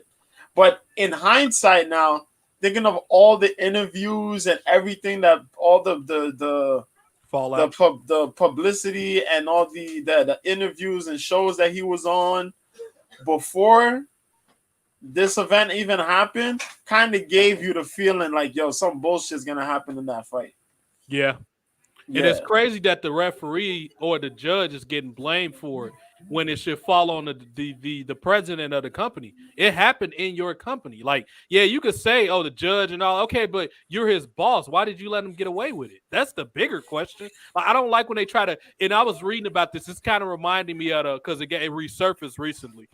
This reminded me of when Mickey James got fired and they sent us stuff in that trash bag, and they was saying that was happening, and Vince didn't know about it, which is pretty believable. People like, oh, how Vince don't know about that? Vince knows about the stuff that go on TV because he's the final filter for that. He don't know all the talent relation stuff because he hired people for that. He don't know all that office stuff unless they tell him. He don't know because he's busy with a million other things, making these deals, making that deal. So that reminded me of how Mark Carrano, who I didn't really like because he came off as a creep. He looked like he watched women through like peepholes or something. He was fucking weird. But he's obviously good at his job. Hey, hold on. Time out. Because now we talk about a whole other subject that I'm gonna since you brought it up, I'm gonna speak on it. What's wrong with looking at the peephole? What's wrong with it? Oh my God! Do you hear this man, JoJo? What? Look at The views of Ease Jaw, aka Jason West, does not reflect the views of Smack Talk TV or any other TJ Enterprise brands. Hey, I ain't gonna get too deep. I ain't gonna get too deep into it, but I'm against that. But go ahead with what you saying. What you saying to peepholes consensually is fine. But no, non-consensual too. I don't care nothing about none of that. I don't hear nothing about none of that. But go ahead. It's okay, y'all. I think he got the jab. He got that booster shot and his brain ain't working right now. But Mark Carrano was the fall guy. Did JoJo did he have to walk off someplace? Mark Carrano was the fall. You good, JoJo? Mark Carrano was the fall guy because he was the talent relation person or whatever. No. Triple H was his boss, and he should have facilitated that properly. He gonna try to blame him after. Oh, it was Mark Carrano. You didn't know he was doing. Like, what are you talking about? You're his boss. You're supposed to know what he's doing. I don't like when people try to use people for fall guys, and I don't like all that crap. And I've always said for the longest, Triple H and Dana White have very similar ways that they approach business, and I don't like it. They put people under the bus. They don't take responsibility. Like all this stuff with Triple H. Oh, NXT is a third brand, or you beat our. He switches between when if AEW beat them, he'll say, "Good job, y'all beat our developmental." But when they do something good, oh, this is our third brand. Look how successful. No, you can't do that. You don't get to pick and choose when you lose something. I don't like that shit. Go ahead, Jason. Now I forgot what the original question was, and why I brought up UFC. I'm not watching no more. I'm still watching, but still. but the reason why I brought it up is because I think a while back, I don't know, I was watching something. I forgot what it was, but I can't remember what it was, but it made me think about how at one point they were trying to force Roman Reigns down people's throat, trying to make him the new big thing. Yeah. And he's likable. He's a good heel. He's a good, but when you force something, it's like you're not letting them show their talent. Just like with the UFC, you got these hype trains. They don't necessarily have to be hype trains. The hype can be real. Right. Just let them go out there and prove it. That's my point. Yeah. Let them go out there and prove it. Like Roman Reigns was gonna, even if they didn't force the championship on him, he was gonna. We know he looked like a champion. We know he's gonna be a champion one day. Even if y'all didn't want to put it on him right then and there, he was gonna be a champion one day. So don't force these issues. And another thing on that forcing thing, if you're gonna force people down our throat, to me, that shows that you could force anybody down our throat. Y'all could have made Al Snow a champion if y'all wanted to. Right. You could have made William Regal a champion if y'all wanted to. But y'all didn't want to. Huh? No, I was just saying. No, say what you was going to say. No, I was just saying, like, remember when I told you, if I was a writer, I could get anybody over. If I'm writing a story for any of these side characters that's like you might think is a C-level wrestler or whatever, I could get them over. But they act like they can't get them over, or it might be some politics in the back. They just don't like them and they ain't gonna push them. Whatever the case is, if y'all gonna force somebody down somebody's throat, that means you can get anybody over there. If you're gonna do it like that. And the biggest example of that, and I say anybody that listens to my show know that I know how to write for wrestling. It's people been saying for a long time. I would work there if it wasn't structured the way it was. I will murder Triple H the first day if I worked there. I just don't like people like him. I would murder him. I'll beat the hell out of him though. It'll be literally the first day. It's gonna be a problem when the minute I see him do something shady, I'm slap the shit out of him. As long as they got a camera back there when it happens, that's all I'm gonna beat the brakes off that man. Oh my God. I'm not the stuff that he do to people. His wife will probably get one too. I'll probably have to get you going to jail now. She'll get one of those because the way she treats people, I don't like the way they treat people. That And then to me, the worst example is, and people, it kills me when people say, "Oh, it ain't no racism in wrestling because we made Kofi Kingston count." That wasn't even y'all first resort. So don't say that. Yeah. Stop saying The Rock all the time. I'm so sick of people. Yeah, look at The Rock. The worst example is Booker T. Booker T was never the WWE champion. So get out of here with that. I don't care about that secondary world title that y'all didn't even take serious. Y'all didn't take it serious when other people had it. The only serious world champions in the WWE area that the big gold belt was Batista, Edge, and Undertaker. Nobody else was ever considered a serious champion. So get even Rey Mysterio, even JBL. None of those people were ever considered serious champions when they had it. So get out of here with that. That Booker T. And every time he got it, he lost in some stupid manner all the time. They had him lose to Rey Mysterio. I love Rey Mysterio, but Booker T was hot at the time. Rey could have did something else until Booker T was done with that. They always used to mess up his run all the time. So get out of Booker T's a 5-time champion. If we break down individually all them fights, how significant what? Didn't he lose it to Vince Russo in a tag team match? Get the fuck out of here with that. I'm so sick of people saying that. Yeah, they game Booker T, man. They game. Come on. These people could, and to me, the one that really make me mad is that the Crime Time never won the tag team title. As popular as they were, how do you justify not ever giving Crime Time the tag team champion? When they returned after they got fired over some bull crap back in 2007, when they came back in 2008 after WrestleMania, that reaction was so loud in that building. It was crazy. That wasn't even their hometown. They was in Miami, and they got that large reaction. And the fact that they never won because of political bull crap still to this day irritates me. Because they should have been. If Deuce and Domino, who were pretty talented for what they were, if those fucking dudes can win the tag team titles, you telling me Crime Time can't? Come on with this crap, man. And then now fast forward to this Mandy Rose situation. She should have been a multiple time champion by at least 3 title reigns by now. She's been popular, and I don't give a fuck about what Sports Illustrated, what Pro Wrestling Insight. I don't care what any of those people think. Mandy Rose has been the most popular female wrestler since she's got to WWE. The fact that y'all don't want to give it to her is further proof that y'all know she's good. It is no she's way. Most popular. And probably the most improved. Now, as I said, probably the most popular and most improved. Yeah. And for y'all to see that, because I haven't been watching it, shows that she was that good of a talent. And if I was her, if they offered me a job back, I wouldn't go back. Because these people didn't respect you on your first run. What makes you think they're going to change on this run? You know what I'm saying? Like, they're not going to do nothing with you. Like, at some point, as a wrestler, you want your career, you want to move for the championship, you want to be big and everything. But after a while, when you see that they keep putting you in situations like Perry Saturn with Moppy, even though he got that over, I'm just gonna quit and be like, man, I don't even want to do this no more. Like, I lost the love for it because y'all not even trying to do nothing with me. Like, what am I doing here? I'm just a joke at this point. Yeah, stupid, I'm not gonna keep doing this. Man. Stupid politics, man. It don't make sense. Politics. And I don't know if you saw this, JoJo, but I was reading a blurb that, then again, it could have been made up, but dirt sheet bullshit. I got to do more research on it. By this weekend, I'll know because I'll thoroughly research it. But apparently, Shane McMahon's been threatening to leak something about Vince being with an underage girl. Did you hear about this stuff? Nah, I didn't hear about that. I saw that a bit ago when I was reading the news before I got on. But like I said, I'm going to take it with a grain of salt because I didn't thoroughly research it. But I'm hearing, like T-Ray said, if she old enough to cross the street, she old enough to get hit. What? Who said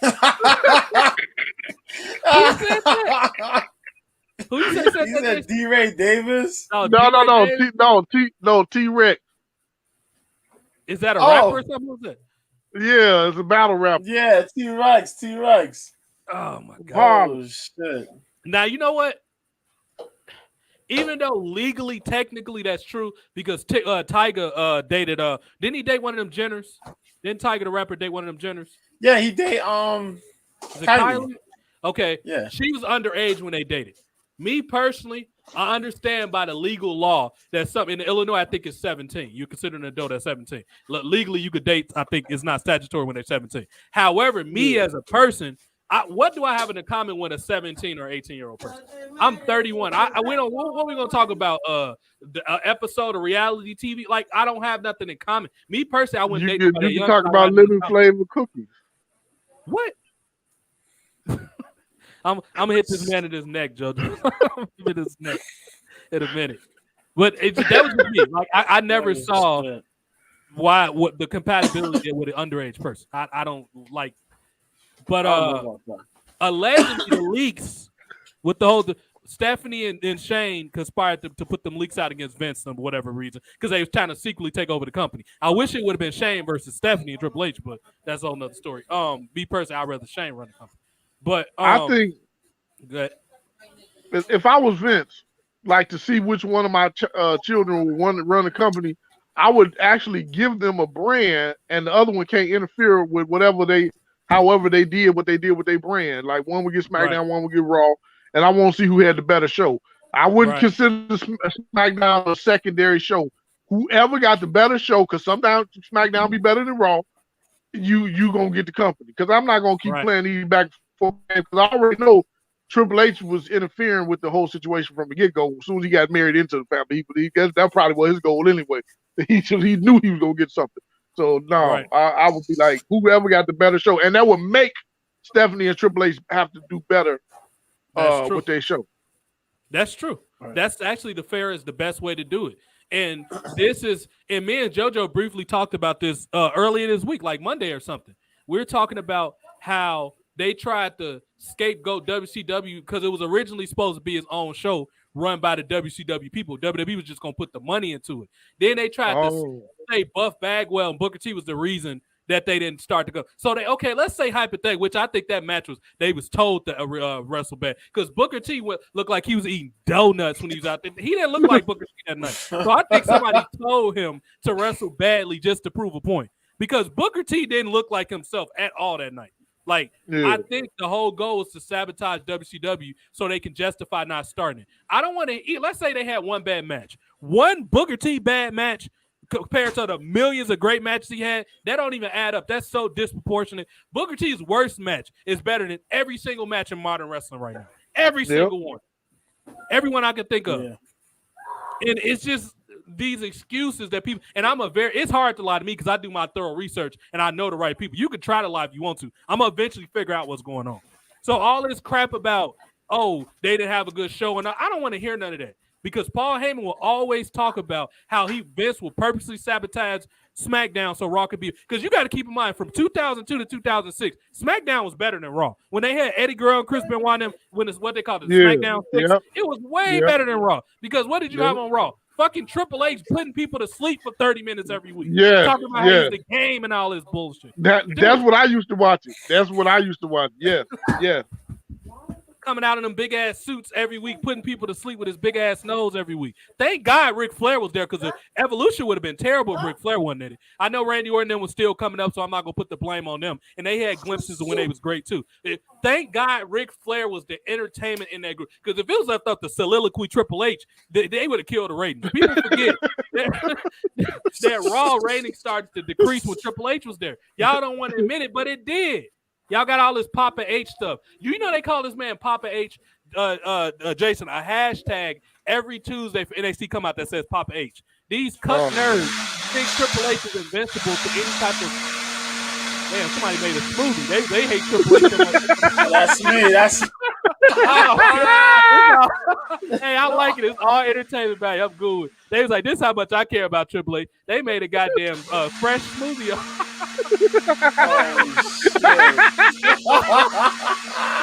never know what happens on this show. And then he gonna go faster with it when you say Triple H again. You gonna say his name again? That's crazy. That's crazy. I love smoothies too, so it's all good. But yeah, this is the thing. They call this man Papa H, Jason.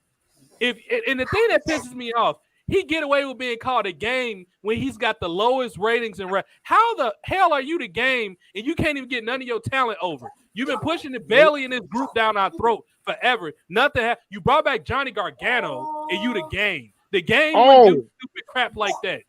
Oh my goodness. That's what I wanted to tell you. I watched what was it? Was it on yesterday with Johnny Gargano and Monday on Raw? Yeah, right. Johnny Gargano and somebody was in the ring. I'm trying to think who was in the ring. He in the group with Dexter Lumis. Oh yeah, and they was talking to the Miz. Yep. Yeah. And I just watched that one little segment, and I said, "This Johnny Gargano dude is not even good on the mic."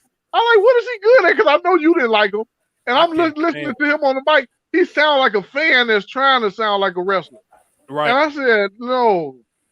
I was like, And did you did you see how small he was, Jason? Yes. That was already a problem. But I don't like to gripe on people's height because I know I ain't that tall. And you know, some people that's in the 5-footers want to wrestle too, so I can't take their dreams away from them. But but when you don't have nothing, when you ain't got the it factor, whether it be in the ring like Dean Malenko or whether it be on the mic, then I can't give it to you. You got to have one of those things shining out of the two or both. If you got both, you excellent. But if you got one of those two, I can work with you. Chris Jericho was excellent on the mic, and he was good in the ring. Right. Brock was excellent on the mic. He was good enough in the ring to make a passable match. I'm sure he wasn't that good as far as his holds, like hold for hold, but he was good enough in the ring. But if you don't have one of those things, I'm sorry, I can't. And I don't see that with Johnny Gargano. I don't see. I'm just like listening to him, and I'm like, no. If I was working in the back, I'm like, he's fired. Who is that guy? He's our NXT champ. How did he get a belt? Who put the belt on him? They fired too. Who wrote that storyline? Oh, just bring him over here. He fired too. The cerebral nose assassin put him on TV. The cerebral. I would have like Triple H come to my office. He'd be like, "What's wrong? You fired. You and your little buddy right there. Y'all got to go. What's his name? Johnny something. Y'all got to go. Y'all got to get up out of here. Y'all bring my ratings down." Vince got to come back and tell him to clean out his desk. That's Vince McMahon has to come back and tell that man to clean his desk. And when they on their way out, Vince need to pull his pants down and say, "Look, I can make a new trick." That would be the biggest. I swear to God, that would be the biggest slap in the face ever if he did that. And not only that, he got to have a do-rag on too. He got to wear the do-rag. Then he got to not only make it a trick, the dude got to be buffing his booty. Like, you're not never going to get this again. He got to tease Triple H to go get that service no more. Oh my goodness. Yeah. JoJo, Vince has to come back on New Year's. It has to be like around whatever that first Raw is in New Year's. Vince got to come back. What up, G? With the do-rag and rehire Mandy Rose. Oh, what up, G? He got to rehire Mandy Rose. He has to. Do you know how much heat Vince would get if Mandy Rose was like his new, like his assistant or something? He'd get so much heat for that. But no, in all seriousness, though, allegedly the people that leaked the Mandy Rose thing, I got his bitch ass on the thumbnail right now with the lingerie on. Can you believe they made Albert wear that, Jason? Yeah. They actually. So apparently, he's one of the head coaches of NXT. They said he was the one that reported Mandy Rose stuff. So this is what I don't understand. Yeah. You subscribe to a thing, probably whacked off, and then reported after that. What type of hypocrite are you, dude? He stroked his bald head to Mandy Rose, and then he tricked on her. That's some hoe ass shit to do. And then Booker T made that face that he making right there on the thing. Booker T made. That's the face he made. That's the face he gonna make when Triple H get fired and Vince twerking. That's that face he gonna make right there. Yeah. Oh damn, dog. Triple H gonna look at him and be like, "Look." Triple H gonna be like, "Oh, look. I can do what my dad told me."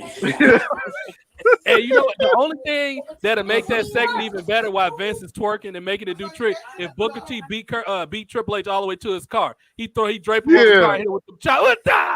You want to put me over the belt, dog?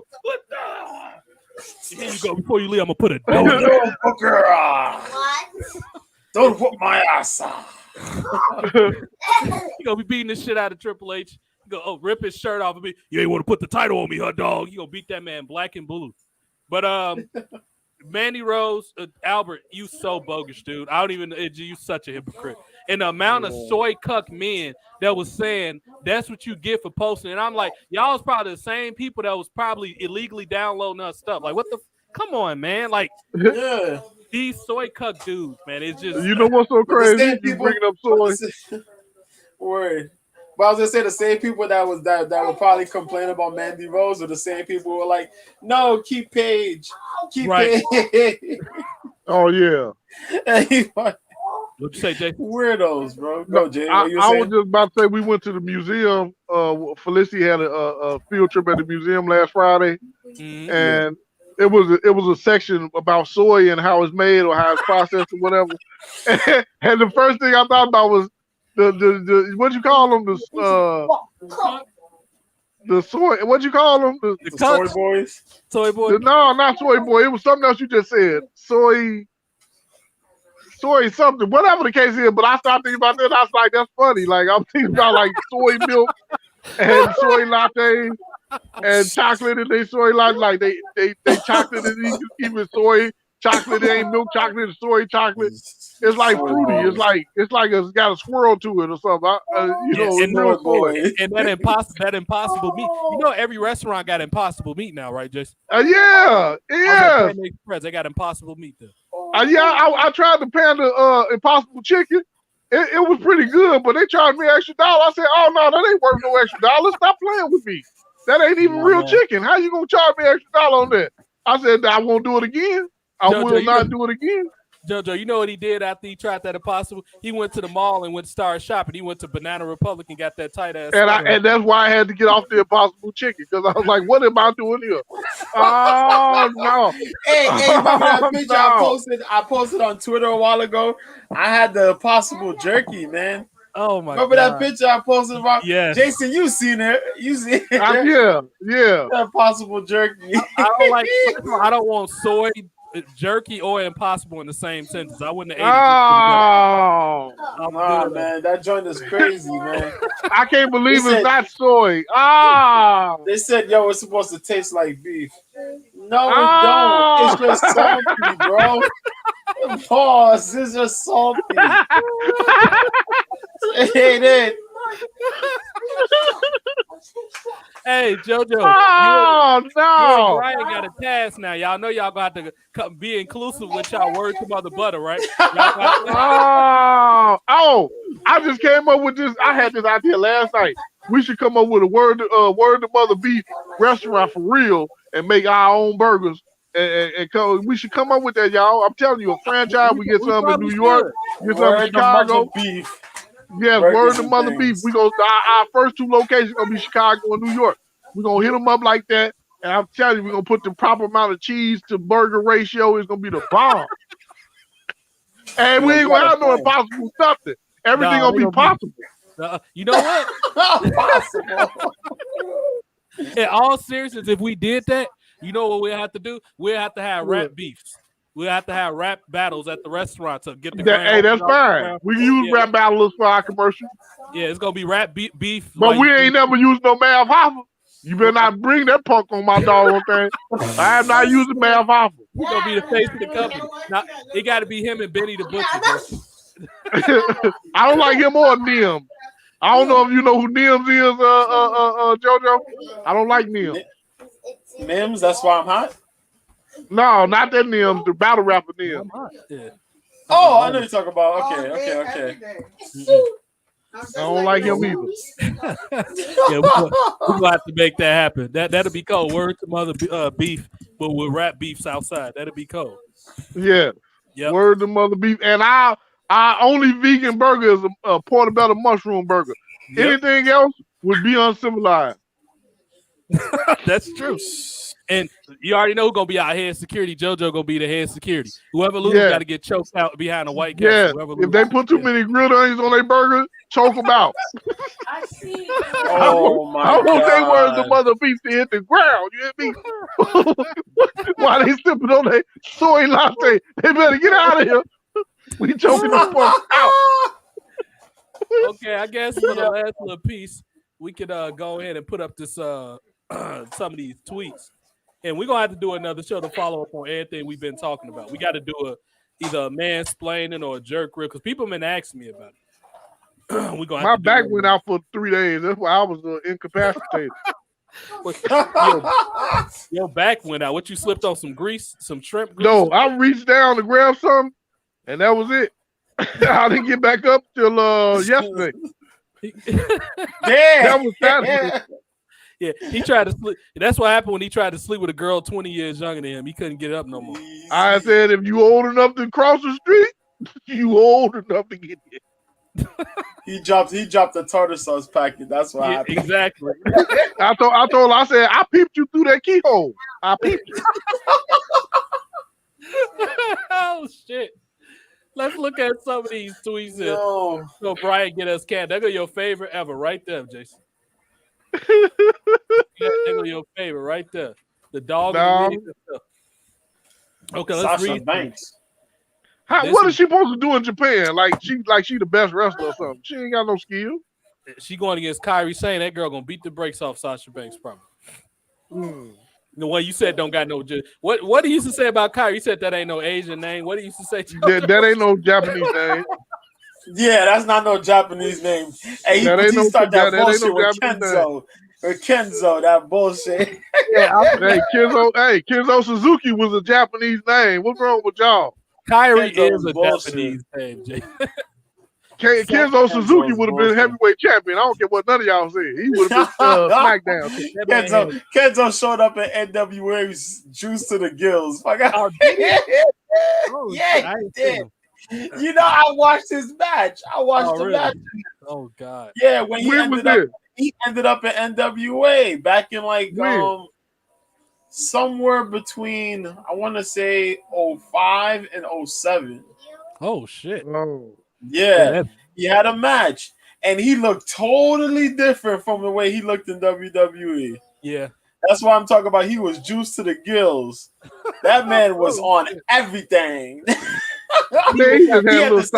he had the same 02, 03 legs, but the damn whole upper body was definitely red. He had the Carlito returning to the Royal Rumble look. That man Carlito was swollen as fuck when he came back. Speaking of which, before we get to this, did you hear that The Rock was trying to deny that he was taking steroids? Oh shit, son! Come on, Rock. Yeah, people were on his case. People was on his case, and people said, "Nah, those were good genetics." Come on. People were like, "Yo, what?" No, The Rock looked like he on everything, dude. Talking about his dad never took steroids, and then somebody pointed out, like, "Yo, in his dad's biography, his autobiography, he mentioned that he took steroids." Right. So yeah, Rocky Johnson did. At least do your research before you say crazy. And Rock, you like 50 years old, bro. Don't know 50-year-old that look that good without taking something. That man Rocky's taking some TRT or HGH. Absolutely. He gotta be. He gotta be huge, dude. He's way too big, man. He's way too big. But even Joe Rogan has admitted to taking some TRT and HGH. Of course. But come on, you're telling me The Rock is natural? Nah, man. No. When I seen that, Rock is bigger than what he ever was. Exactly. When I seen that Hercules movie, I said The Rock is on something because ain't no way this dude taller, bigger, right, wider. He's on something. Yeah. You know what it was? It was that when it was. What movie was he trying out? I think it was either Baywatch or Pain and Gain. When he got really, really big. Because he was big during the Fast and Furious movies. Right. But on Pain and Gain, boy, that dude got huge. Yeah. I think The Rock is taking he taking that soy supplement. No. Because Mark Wahlberg got huge. And Anthony Mackie, that dude that played Black Falcon, that played the Falcon, he got huge for that movie. Yeah. And The Rock was bigger than both them motherfuckers together. The Rock was like 400 pounds on that movie. He had to be about 400 pounds. That motherfucker was huge. And you know what? We're not saying they obviously got good dietitians and food too, but it was some other stuff going in their body other than food. Some people are allowed to take certain things. Right. They're allowed to take certain things. There's no problem if it's acting. Yeah. I think wrestlers and actors should be allowed to take steroids because it's not a performance sport. It's acting. So your body, your look is your asset. So that's fine. My problem is when they try to deny and lie about it. Don't sit here and say you didn't take nothing. I think who else would say they didn't take it? People say John Cena don't take steroids. Yes, he does. He just take a good cycle of them. Bobby Lashley, all those do. They just take good cycles. They look good still. Whereas some people, like Big Bill, he got titties. So you know that man was taking on bad cycles of Roy. Him and Jinder Mahal, they got nipples. They was basically about to start lactating and breastfeeding. All the poor project could take their kids to their house. Yeah, you All know. the titties. Yeah, you see, Chris Masters used to take steroids. Look at him now. He got that HGH gut. He got that Yeah. little belly on him. Yeah, And you know who else got the HGH gut? EC3. EC3 got that HGH gut too. yeah, that big. Yeah. Yeah. Looking like they've been drinking 12 packs for like 3 weeks straight. Where's EC3 at now? He got his NWA. NWA. Yep. I thought so. Yeah. Yep.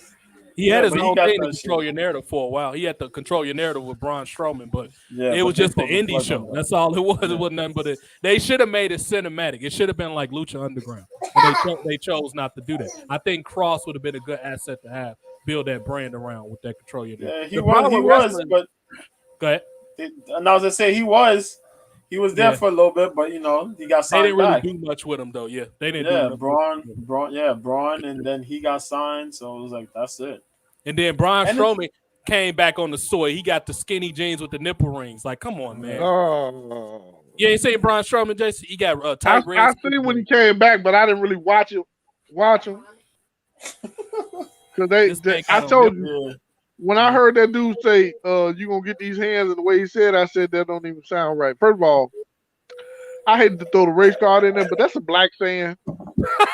Secondly, Ain't nothing wrong Dave with Floyd, saying you get ain't making this. You not making this sound threatening when you say it. You gonna get these hands? What? Well, give them to me then. You make a person tell me, forgive me then. No, Give it to me Jason, then. Jason front. He know he won't take no hands from Braun Strowman. I He take front. Braun Strowman's slow hands all day. He be swinging at me like this. I'm like, here you go. Yeah, I died. He's like, go somewhere. Stop playing, man. Those five Stop elements playing. ain't gonna stop you against that express, Jason. Hey, Once you I get ain't that worried about that you express. good. All I gotta do is take out one body part on him, and he's out of the game. He fought Tyson Fury, Jason. Braun Tyson Strowman went- Fury. You ain't know he went against Tyson Fury. He ain't fight him in no fight. Yeah, every time I think of Braun Strowman, I can't never forget the situation that happened with him and Karen Angle at the what was it, a restaurant where she was asking for his autograph. She was saying that, you know, her kid wanted the autograph, and he thought it was just some random ass lady. Oh, and then he yeah. found out it was Karen Angle. It was Karen, Kurt's ex-wife. Yeah. And he apologized because he was giving the attitude. He's like, no, I don't want to sign your stupid kid's autograph. I don't want to give your kid no autograph. Leave me alone, whatever. And then when he found out, he apologized to her with the quickness. I wouldn't even respect that because that shows how you treat regular fans. Then we gotta be somebody for you to say something to it. Right. Yeah. And then That happened a recently, while back, but it was funny. these fans was recording him at a show. He was at like a convention or something, and he threatened to sue the fans or something. That shit was funny as hell. That was my attorneys. If that pops up anywhere, my attorneys are gonna come looking for you. I remember he said that. I was like, well, then let it pop up because I want your hands, punk. Give me the hands. Braun Strowman, if you listening to this, Jason want these hands. You got to follow. I want the hands. I want all of them. It's gonna Okay, be and when y'all see me on the next show, y'all can be like, I thought he gave you the hands. He did, and they was terrible. I want the hands. You saying that now? He gonna look like Yeah, you want the hands, Jason? I want the hands. I want the hands. What you think? What you think I'm gonna be doing while he trying to give me the hands? I'm gonna be tearing his ankles and kneecaps. He ain't gonna be ready for what I'm trying to say. I'm trying to tell you, he's not gonna be ready for what's about to go down. I'm trying to tell you. Okay, that sound crazy. he's gonna fall like a big log. You hear me? The bigger they are, the harder they fall. Big log. You hear this man, son? All I gotta do is take his. All I gotta do is take his soy latte away. He gonna cry like a big baby. I'm not tell you, his soy gonna be gone and he gonna be crying. Oh man, this man is saying anything right now. Jason, did you? Oh, speaking of Chris Masters, your boy Stevie Richards got mad at Triple H for making a joke about this was a while back, and Richards talked about it. He made a joke about Chris Masters being off the steroids or something like that, and Stevie Richards was pissed because him and Chris Masters was cool or whatever. He was like, "That's such a low blow thing to do, or whatever." It was pretty. Matter of fact, let me just play it so you could hear it or whatever. It was pretty funny though. Well, Stevie Richards got his own podcast. Yeah, he worked for Vince Russo. Yeah. Oh, okay. Work for Steve Vince Russo's network. They got a whole network. Let's see. He ain't like Triple H either. Stevie Richards ain't like Triple H. Yeah, Yeah, I'm I sure he just did. a few weeks ago I subscribed to Kevin Nash's Oh yeah, click Kevin this. Nash's pass. Yeah. Yeah, click this. It's okay. Yeah, it's decent. Yeah, It's a pretty decent- dope. Yeah. Yeah. Him and Pretty Sean cool. Oliver. Yeah. Can y'all hear this? Can you hear this? Nah. Y'all can't hear this. Jason, can you hear this? I can't hear it now. Okay, I'm gonna have to send it to you because my mic must not be picking up on it. I'm gonna send it to you. Your to mic phone. must It's a be little short. drinking soy It is. Be eating donuts. made out of Whatever. soy. I'm quite surprised JoJo and Jason, the support Mandy Rose got on this thing. How familiar are you with Yeah. Mandy Rose, Jason? I know her from when she used to mess with the big guy. What's his name? Oh, Tino The Sabatelli. cat. The Oh, cat. Otis. Oh, Yeah. I know what I want to say to you before we got to the Mandy Rose thing. Jason, did you see Kurt Angle's birthday celebration for Friday on SmackDown? The cat. He got so small, Jason. Kurt Angle lost all his arm. He looked like he hanging out on Madison and Western, getting that bag. He like he on that shit. You see? That's a drug area from the west side of Chicago. I grew up actually in that. I was born over there. He looked like he was on that shit. Like he got a big head still, but his arm. I'm just gonna show you. Kurt Angle, man, he been dibbling and dabbling with that shit. He looks small now, dude. Or he just stopped working out probably. Because I'm gonna show you. It'd be better if I just show you. Kurt Angle was so small, man. It was kind of sad seeing him. I was looking at Mandy and them things, man. Mandy and Oh them man, things just balloons. Is Mandy Rose not a gorgeous woman, Jason? That woman is gorgeous in every way. Yeah, and her feet look nice. You know what her feet look like? Shut up. This man Shut just up. said feet. Like what the hell? That is the Her hey. feet Load look your feet. nice. Hey, if That's the that feet serial toe killer up. shit. Okay, I'm gonna give y'all an example. If they are 10 and the feet messed up, they come down to about an 8 or 7. Yep, they come back. That'll bring you down. That'll bring you down. Now, I don't like ugly toes, but I don't focus on toes like that. But if your toes Hey, I look don't like care. that I lady, focus on. if your toes look like that lady from Boomerang, we got a problem. But other than Oh, that, no. I'm not really. Then he pulled that sheet back. He had them sheet cutters. I was like, oh damn, that's all Jason. But Jason, all you Toes had throwing gang signs. Jason, all you had to do was get that butter from Brian. You would have been good. You would have been good if you would have got that butter from Brian. Look how small Kurt Angle is, Jason. We don't even be going to y'all. We be going to the store. He don't care.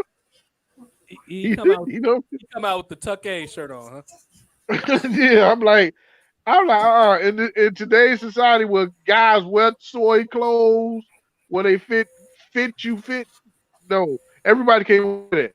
Only muscle-bound people should be able to wear that, and even then, I don't like it. Is Jonathan with that? He support that swirl stuff? No, he ain't with the swirl.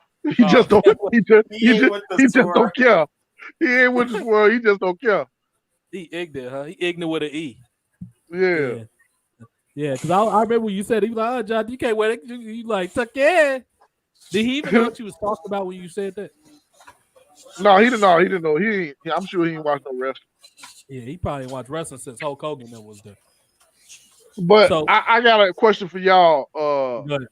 This ain't got nothing to do with wrestling or nothing, but I noticed that if a person is light skinned, they like dark skinned people, or if a person is dark skinned, they into light skinned people. Do y'all have that type of hang up, or is anybody open? Are y'all open to anybody? I'm open to anybody. That don't mean nothing to me.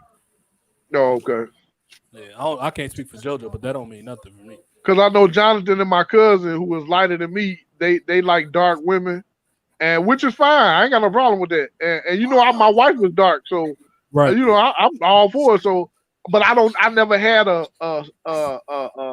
particular type. Like I would only date this type or this color, and I never had that. I just never look pretty, got a nice personality. I'm all good with it. I think that's a Yeah, societal thing. I think it's more Yeah. of a societal thing than anything. Yeah, I just like women's. I like Right. women's. Yeah. Women's, I like you.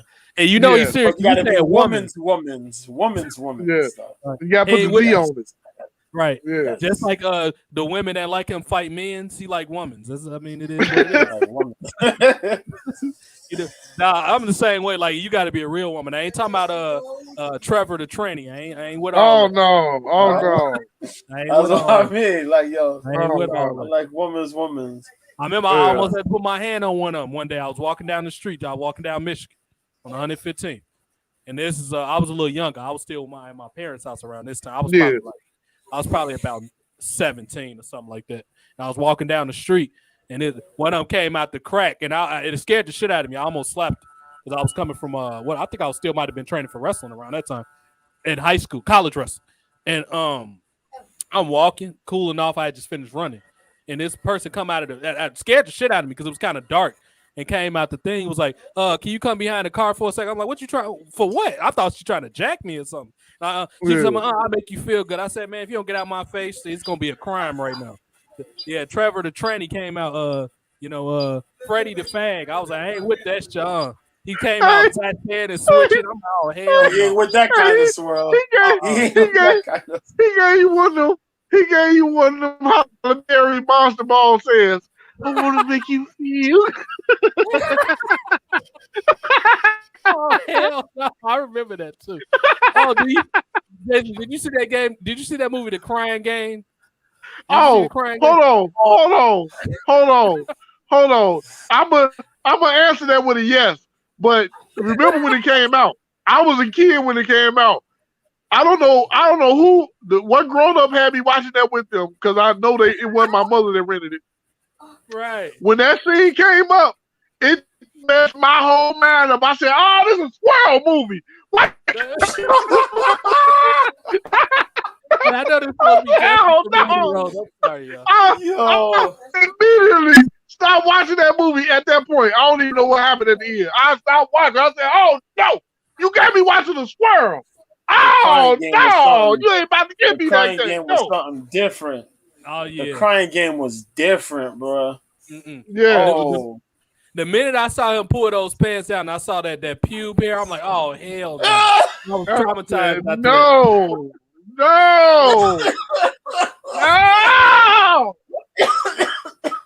And I heard Vince McMahon watch that, and that's how he came up with Goldust. That's Vince was watching that. That must have been when soy lattes came out. That must have been the first year that soy lattes was invented or something. I don't know. I said, oh no! What y'all got me watching over here? Joe, Jason over here front like he don't watch All American Homecoming for Nathaniel. I told you only watch one episode, and I couldn't watch it no more. I couldn't watch it no more after that one character came out. I said, oh no! Oh man, Jason was watching the new season of P Valley. Oh no, exactly. they should call it All American Squirrel. All American. Jason, All American Squirrel Edition. They be having too many scenes where it zoom in on his face when he's kissing people. I'm like, oh my god! Like, you know what's so crazy? What's that? One of them dudes in P Valley, I guess he played a gay character. Uncle Cliff. And somebody said, I think it was Plies was going on Twitter about him, like, man, he gay, he doing all this, and he like, nigga, I'm straight in real life or whatever. And he started coming back at Plies on Twitter. Whatever the case is, it was like a back and forth. But I didn't listen to none of the argument when he said he was playing somebody gay and he was kissing people on TV. I don't care about you talking about I'm straight in real life. You gay. I don't care what that at that point you gay. I mean, you gay. You get like Tank talking about if you get head done by a guy on you more than once, that's when you gay. But if it only happened one time, you ain't gay. You gay, Tank. You gay. I want to hear about one time. If you get done half a time, you gay. I don't worry about that. That's nasty. That's swirling. I guess Tank not feeling oozy enough.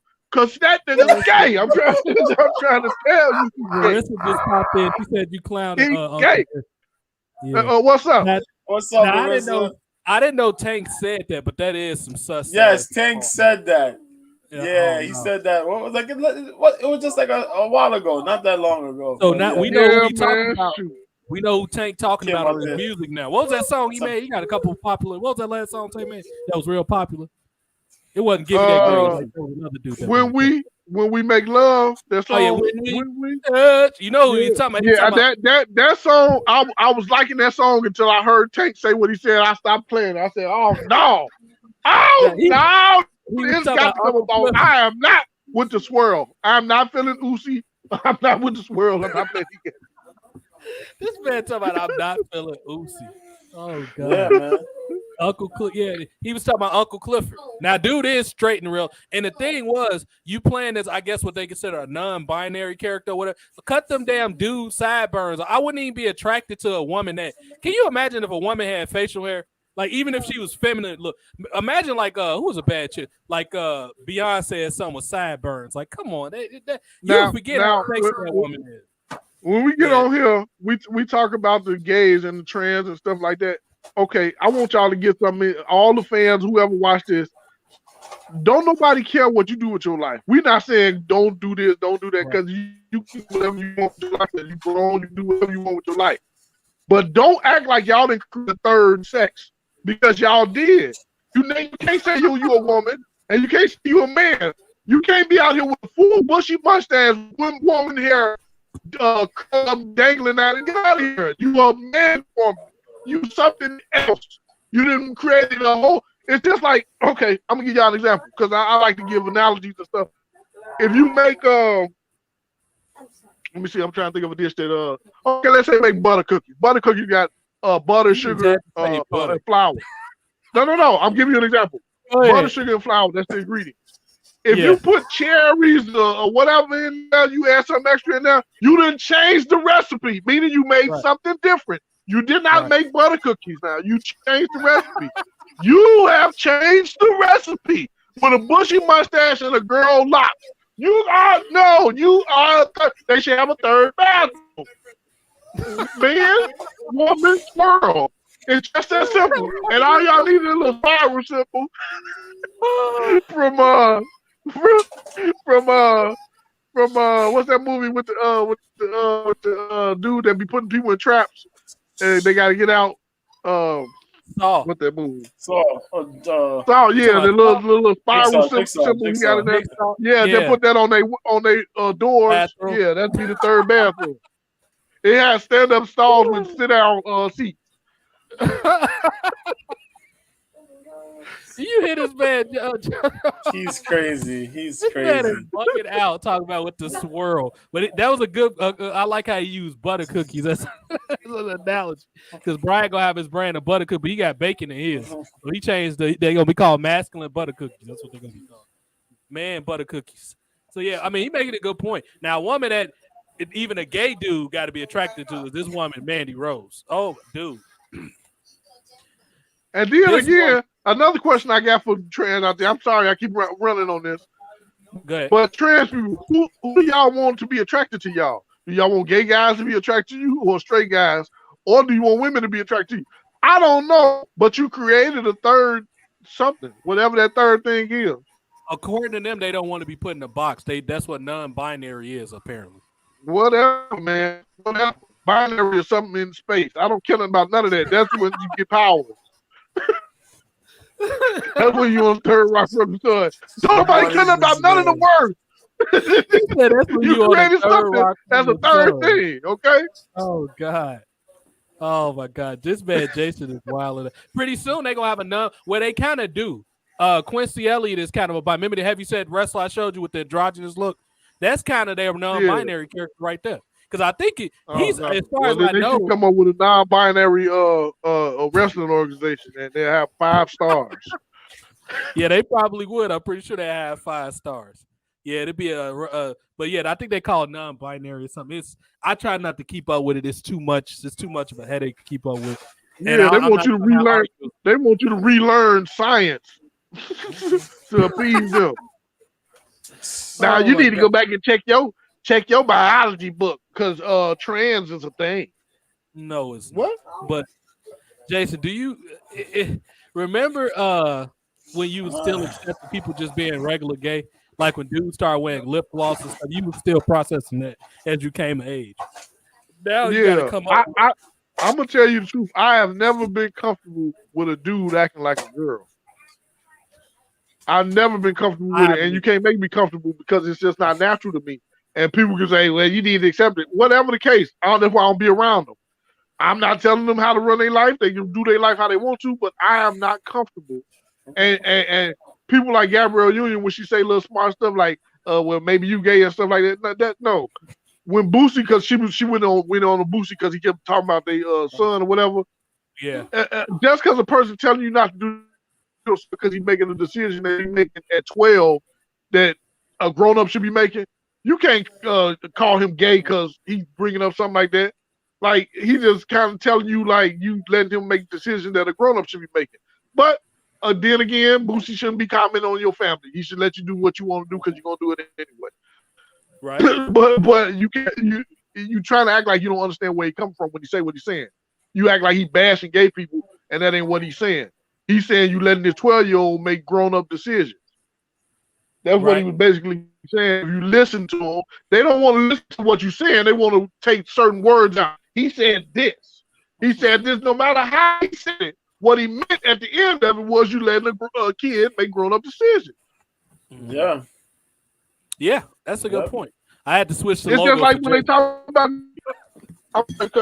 when girls age, they made a grown-up decision. You breaking up real bad. You said what? Oh, when man, these high school girls have babies. That's making grown-up decisions. I was trying to plug this thing up.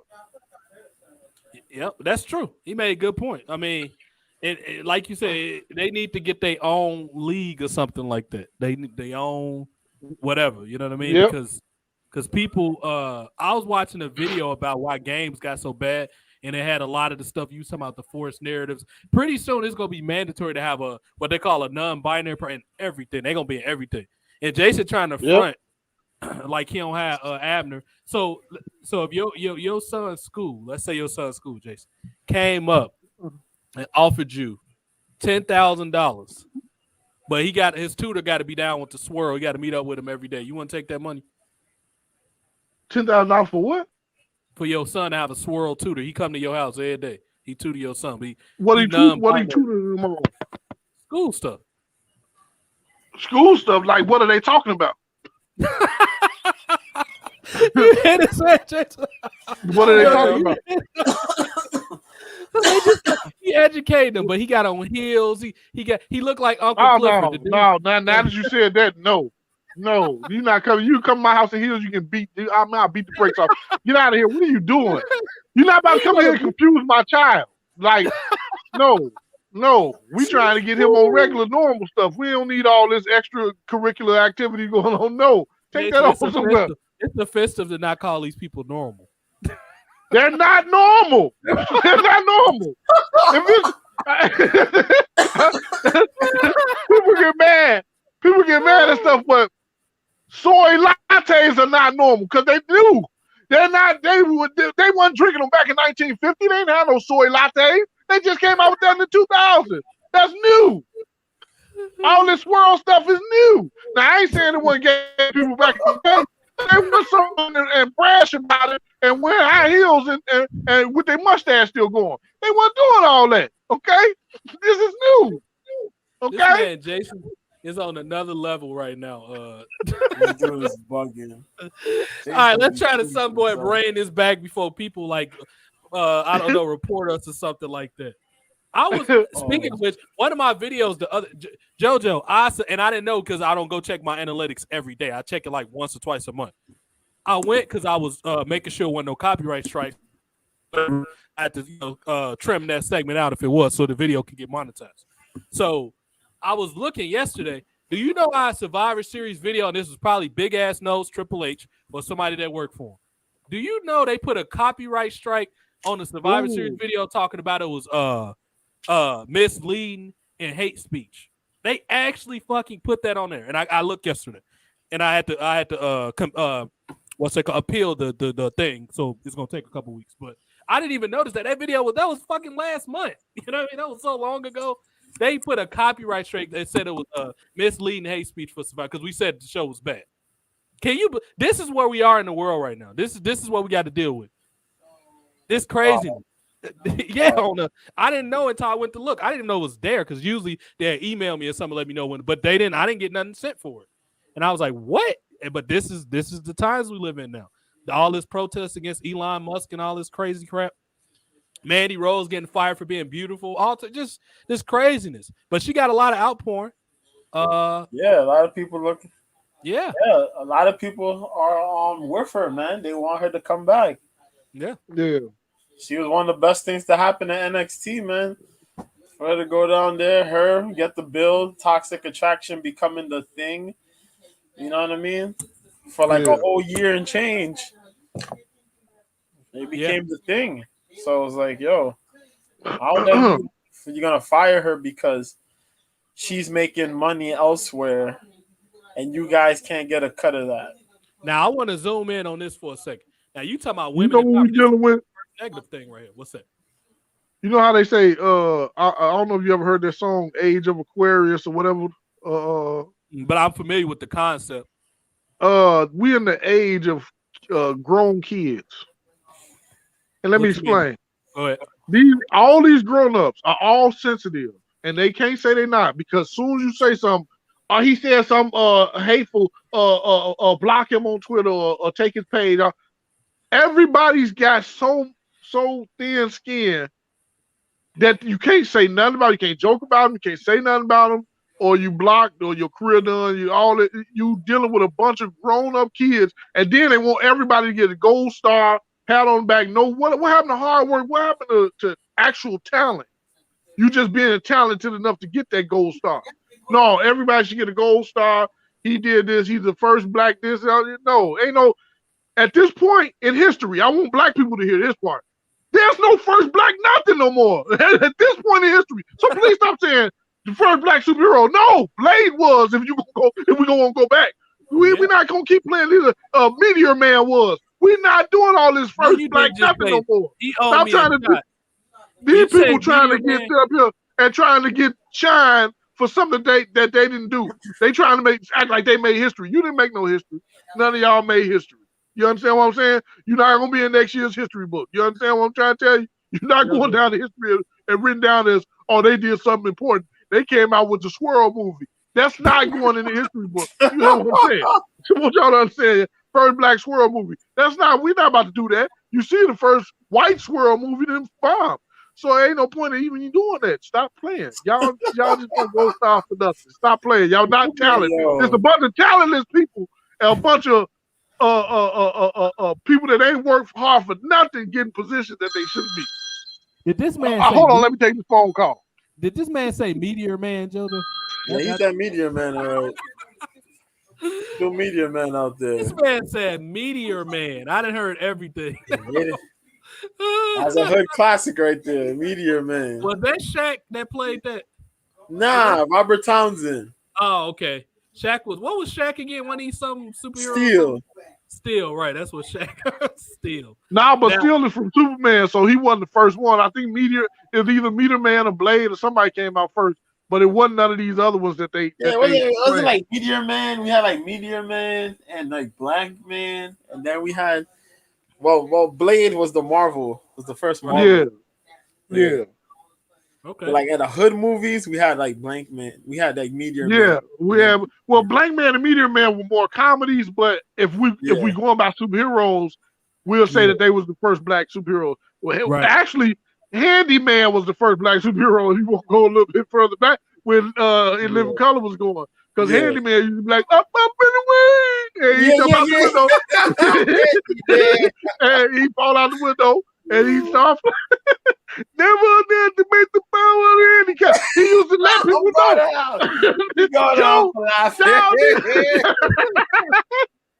Y'all need to stop with this first ever stuff. You're not the first. First of all, when Marvel said first handicap hero or whatever they just did in their movie. No, Handyman was the first handicap hero. So you can stop all that. Ain't no more first nothing. Yeah, ain't no first nothing no more. I just want Jason to know he's going to hell for talking about Handyman. First Black Mermaid. Yeah, right.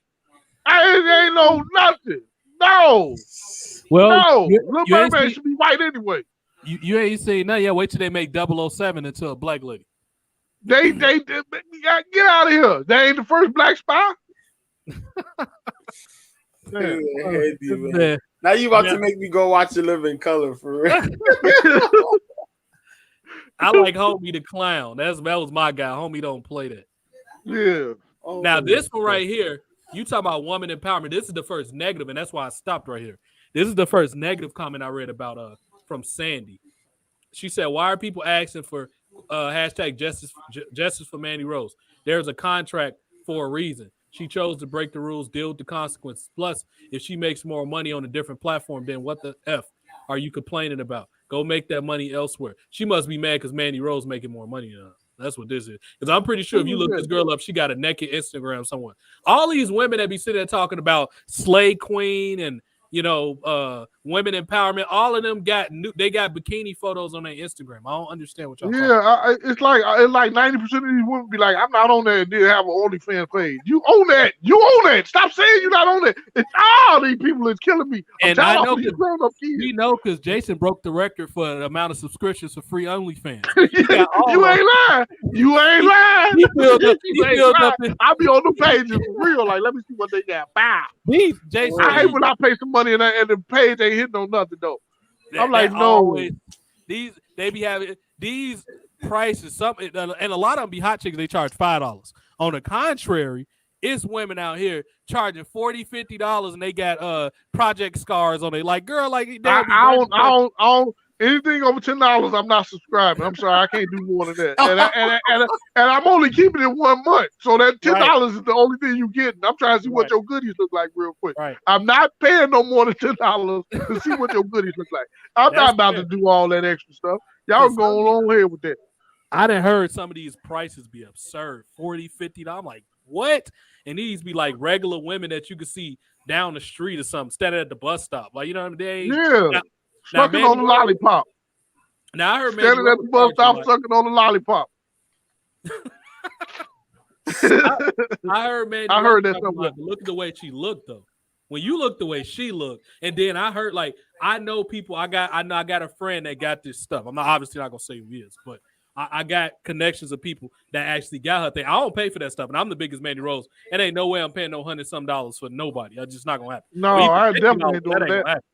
No, she legitimately had videos out floating her out there where she's basically naked. People got it. I've seen it before. I'm not gonna put it on here because I'm not about to get flagged, but I've seen it.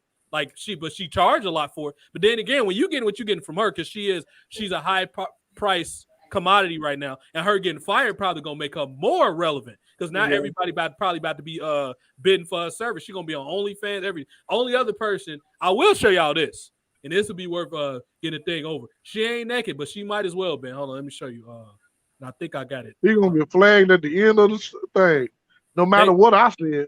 They likely probably not even gonna catch this because it's so far into the video, so they probably ain't gonna. Now, if I would have started off with, now look at that right there. JoJo know who that is. Well, that's Scarlett Bordeaux. Do you see that, Jason? Oh, boy. Do you know? You seen her face before, have you? That's crosses. Man, shoot, boy. Yeah, that's crosses. Man, that's all I'm gonna say, man. That's a little surprise. Now that was in Japan. She didn't even do that in WWE. That was in Japan. But these women be sitting there, being hypocrites. And this Dizzy Daniels, he's probably a cuck. I knew he was a cuck. He still got that goddamn mask on. Anybody that's still wearing a mask, I'm gonna automatically unless he's sick or something like that. But you know what I hate? I hate all these women that try to tell you not to look at women as sex objects, but dress like that. Like right. It's crazy. It's hypocritical, and it's another word, but I can't think of the word that I'm trying to use. But it's like, come on, man, stop. Right. Or they be saying, "Don't objectify me," but you the one that put the picture up there. You expect people not to come on now. Like, come on. Yeah, these y'all want to because the one sense that we got that we use, we use all our senses without thinking about it, is our sight. We're gonna see something. Like if we turn our head and we see you, we see you. If you dress a certain way, we might look twice. We can't help. So you trying to tell us to act like we blind? Right. And what this is the reason why I keep saying women that get mad at men looking at them in peepholes and stuff like that. I don't hold nothing against that. Then let me put it all together. The reason why I don't care about that type of stuff is because they have a preference, and there's no problem with having a preference, but they only want that preference person that they like to look at them. Right. If you're a nerdy looking dude that they don't like, you can't double take them. You can't. What you looking at? That's the type of response you get to them. Yeah. What you looking at? Well, shoot, you got on something that look good. What you gonna want me to look over there? I mean, you out in public. Right. What are you talking about? Right. Now I ain't saying I'm not telling people to be creepy and go look at somebody through people. But I'm just saying. If you're gonna get mad about the people, then get mad about everybody peeping through your hole. Because if Idris Elba was peeping through their hole, they'd be like, "Come on, Idris, come on, look at it." I don't want to hear nothing about all this other stuff. No, go somewhere. Oh my God. Good point. That's a good point. Just like Marissa. If Sheldon was peeking at her, she'd be like, "Come on, Sheldon." Yeah. The good thing about Marissa is that she's cool because she's down with the shit. She know it. And that's what I like about Mandy Rose. Mandy Rose knows what she is. Like, she don't care. She gonna do what she want to do. And if you one of the women you can't keep up, too bad. And then she be showing love to other women. Another woman that gets so much unnecessary hate, because I be scrolling through Twitter and I be seeing these women compliment each other and on Instagram. Paige, Soraya.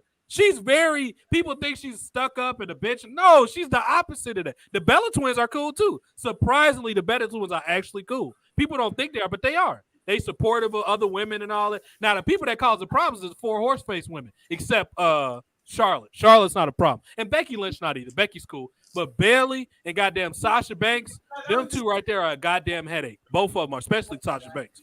Sasha Banks is a hater or whatever. But the women y'all be thinking cool, the ones that ain't cool. Like I used to like Allison Kay too, what she did to Tessa Blanchard when she went out there talking about you spit on that black girl and call her the N-word. First of all, the girl was mixed. She wasn't even black. She was like Puerto Rican or something. But that ain't, if she did it, that's one thing. But you gonna wait for her to be the first, make history, and win that man's belt. And you tried to rain on her moment. Like, it came off as petty. That's why I didn't like it. You know what I mean? Like, you gonna say now she spit. Why you didn't say when it happened? Oh, 3 years ago you spit on. That's like when white people talking about I saw a black man get hung 10 years ago. You ain't say shit then, so why you telling me now? You know what I mean? Yeah. Or when they try to call black men sexual. Oh, I knew he was a sexual predator. Like when what's his name slapped his girlfriend in the elevator. What was that football player that choked that girl, slapped her? He was a popular running back. What was his name? Was it Rice? Some Rice? No, I can't remember. I know what you're talking about. I can't remember his wife in the elevator. Yeah, Ray Rice. When he punched that girl. First of all, y'all don't know what happened. Y'all going off, oh, he hit this defenseless woman. How you know she wasn't provoking him for like 3-4 hours, maybe days prior to that? It was just a reflex. You don't know what happened. When people, I knew he was a predator because he was a man. Get out of here with that. That's why I always tell people.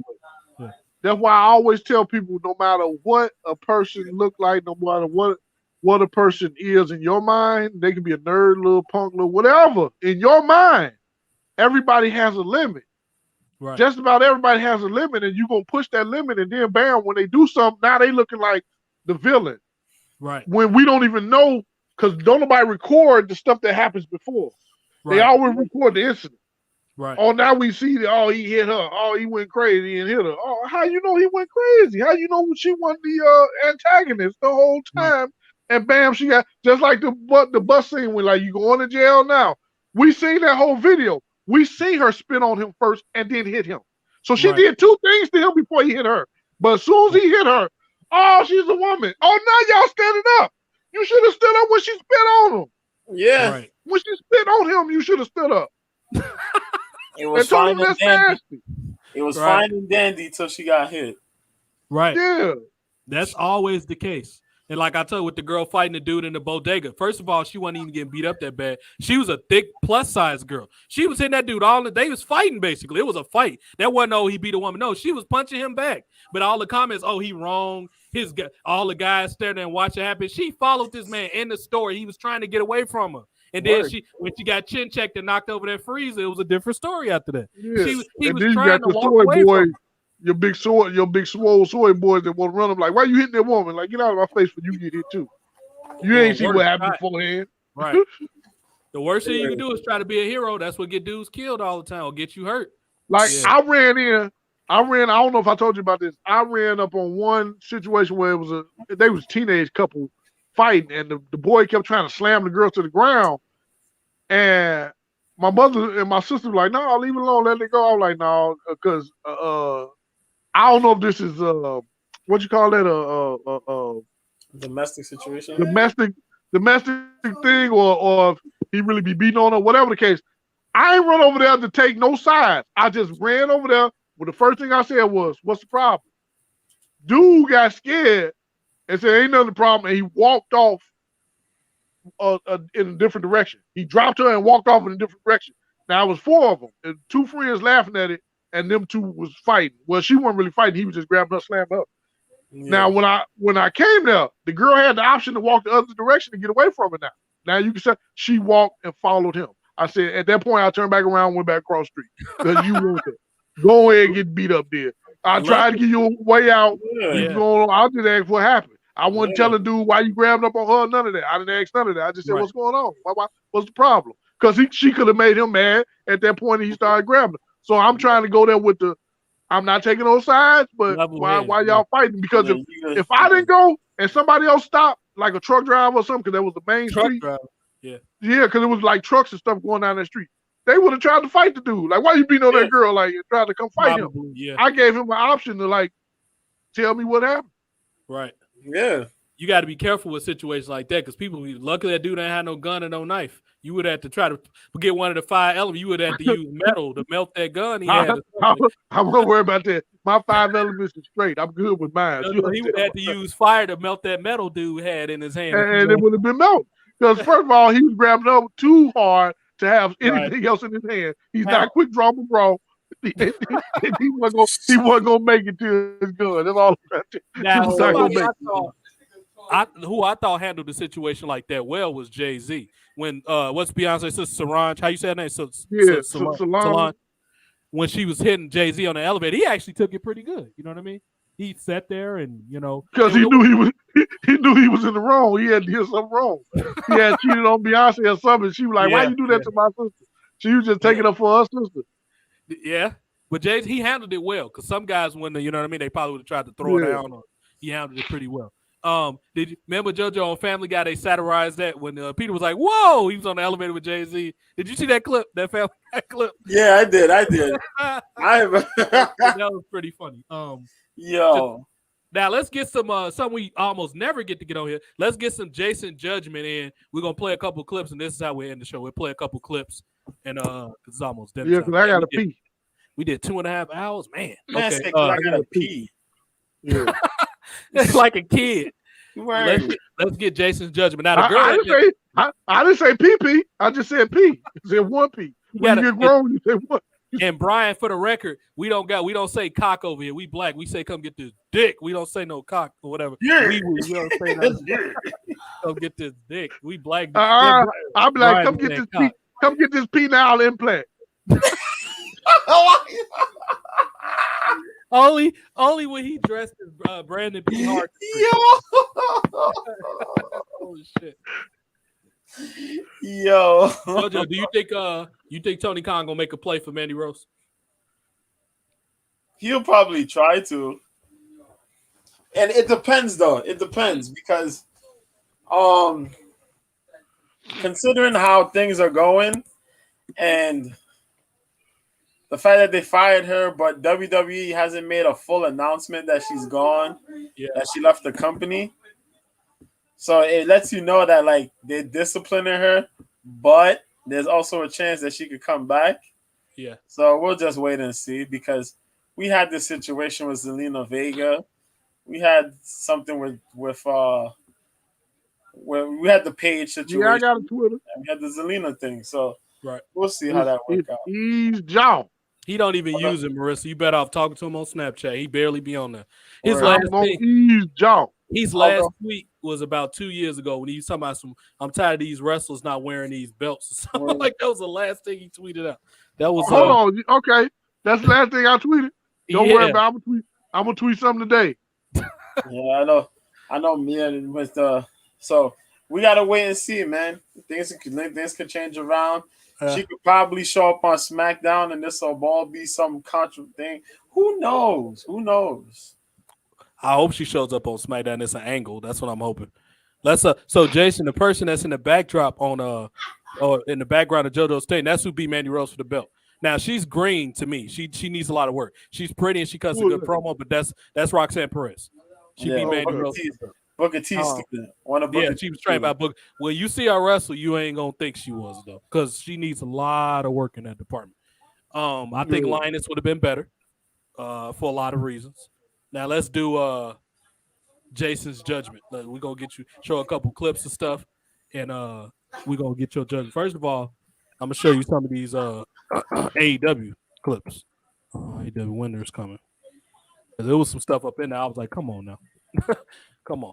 Let's see. Let's start with the girls thing. It's always cool to start with the girls. These punches bother me, but I'm gonna see if Jason. Roxanne Perez. These punches bother me. Hashtag Mandy Rose to close off on the Mandy Rose thing. Rehire freedom for Mandy. Do you see this, Jason? Who was that punching? That's Ruby Riott. Oh, come on, Ruby. I was liking Ruby Riott, but that's just terrible. Ruby. Now, Tay Conti, on the other hand, threw a hell of a. Let me get to the part where she made that comeback. She hit her with that kick because the Tay Conti got a taekwondo. Well, she got a karate background, right, JoJo? Yeah, she got a judo background. She's a pretty decent striker too. Yeah, she trains martial arts. Yeah. Yeah, that looked way too slow. She trained judo and Muay Thai. Muay Thai. Yeah, she definitely throw kicks like Muay Thai. Come on. That's slow. Come on. I've been on the thing just sleeping like, when she does that my head. Yeah, this is some of my problem with women wrestling. Some of them. I like that green outfit, though. But, yeah, come on. I want to like Ruby, but, come on. I like her. I do like Ruby, but some of the movements move slow. I tell you, that's why I like watching Japanese wrestling for some strange reason. When it comes to the women, they move fast, bro. In UK too, you know UK what? girls.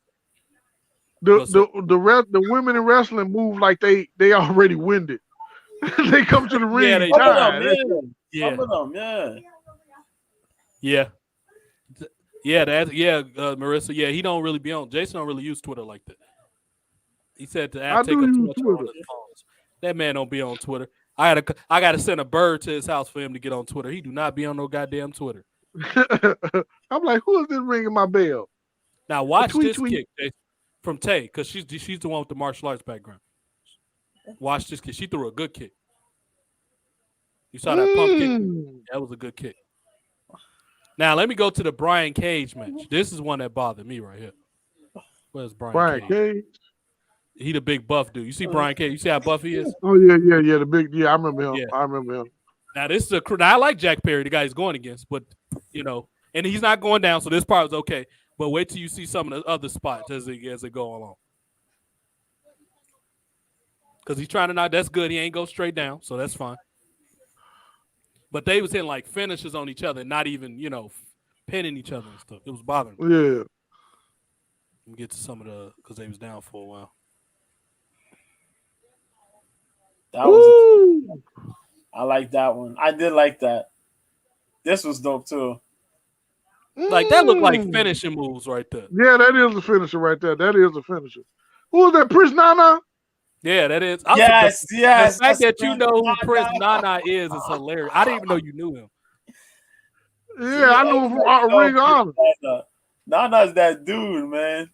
Did you see that? WWE should have picked up Prince Nana.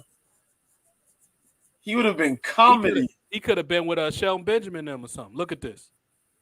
Who move was that? Because I don't know who did the move. Who did the guy move? that was the little dude he did. That's a Canadian. That was unrealistic. Yes, it was. Because it came off in slow motion. Yeah. No way and then he got this man in an STF. Like, how would you get that big dude into? Like, come on, man. And then they got a girl referee on top of that. Aubrey Edwards is all right. I can't stand it. I ain't even pay attention to that. I can't stand when they put girl referees in there with big dudes. All right, what you supposed to do to stop them if they go crazy? Right. He ain't hit Prince Nana like that. Can stop playing. Did he That beat him? took all day. That being took all day. That being took all day. She was counting before he really got it done. Oh no. That being took about 2 days to finish. You like, you gonna pin him? Beat your back. Come on. See? This is Jason's judgment, y'all. I'm trying to think of another one. Oh, we got it. I ain't even watched this, but I got from that little thing I just saw. We got to see it. I saw the little highlight when you clicked on the video. Now, this is the elite, the so-called elite. Kenny Omega's all usually in decent shape though, so I give him credit for that. Let's see what Kenny about to do. Oh, I like that. I like that little trip. Pat I like that. I like that move right there. I like that. Get him with something else. Get him something else. Other than he got back up, but yeah. Yeah, he did get back up. That was ridiculous. Now he moving. Did you just get hit? Yeah.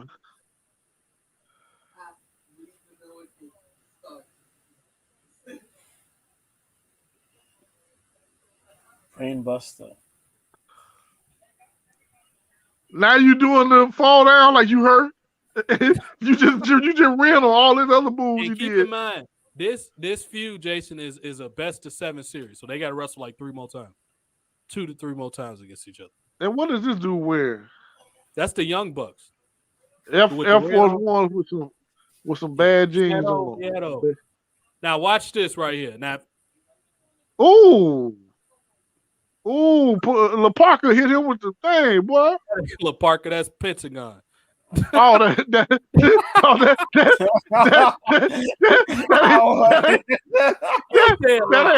sorry.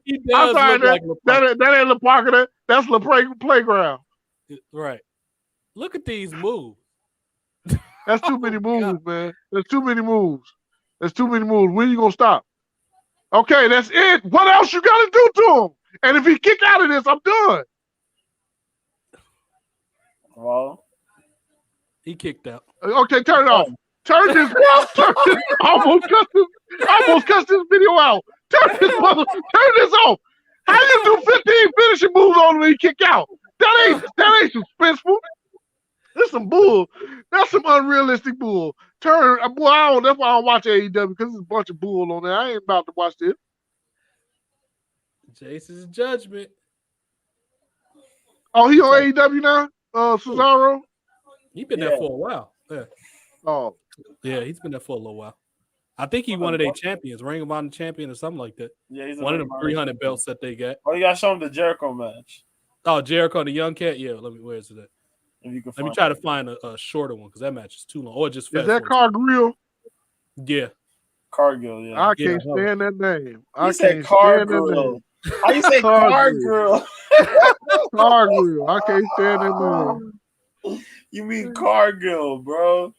No, it's Cargill. Yeah, you gotta listen to it. She got a Cadillac with a grill on. Curtis Alexander, now Cargill.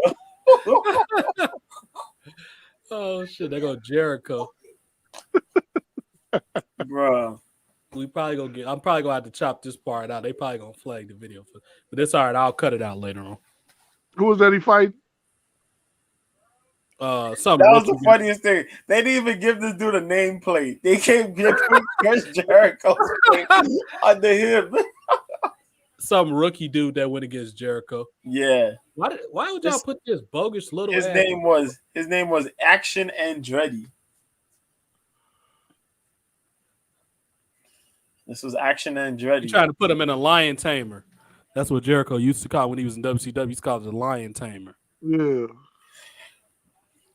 He was actually not bad. This kid that went against Jericho, no, he wasn't bad. Yeah. Pretty good. He got his offense in. He got a good look. Jericho needs to stop drinking all that wine. He's starting to get that dad body again.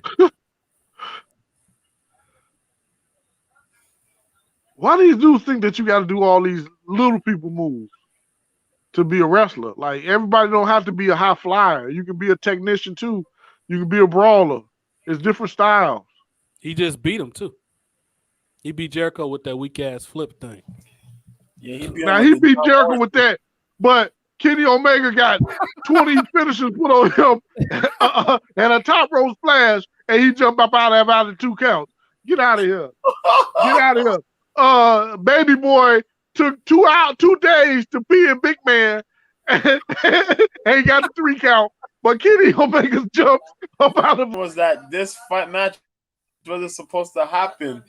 Yeah. This match was supposed to happen by next year, January. Yeah. When it was supposed to be, was it New Year's Evil? Yeah. Or what is it? The Valentine's Day joint that they have. That's in February. Yeah. Yeah. So this match was supposed to either happen next year, January or February, but because of the news they got, the higher ups, as you said, Matt Bloom told Sean, and Sean made the decision. Yo, we got to change the title. So they did that and they made the move. And this is the match we got instead of the proper preparation. Yeah. Then we would have had a better match than what we got here. Well, if they were going to change it like that, they should have put it like a 4-woman match, like 4 women in the ring. And then she ended up pinning one of the women and won it like that instead of her beating Mandy clean like that because she's not ready to be beating nobody clean for no belt. Right. She should have won by somebody else doing their finisher. They got pulled out of the ring. Then she hurried up and pinned the person that got the finisher put on her. Or you could have had interference. Right. Cause her to win. That you should have done. Yeah. Because that flipping power bomb was like I said. If that's her finisher, she needs to go back.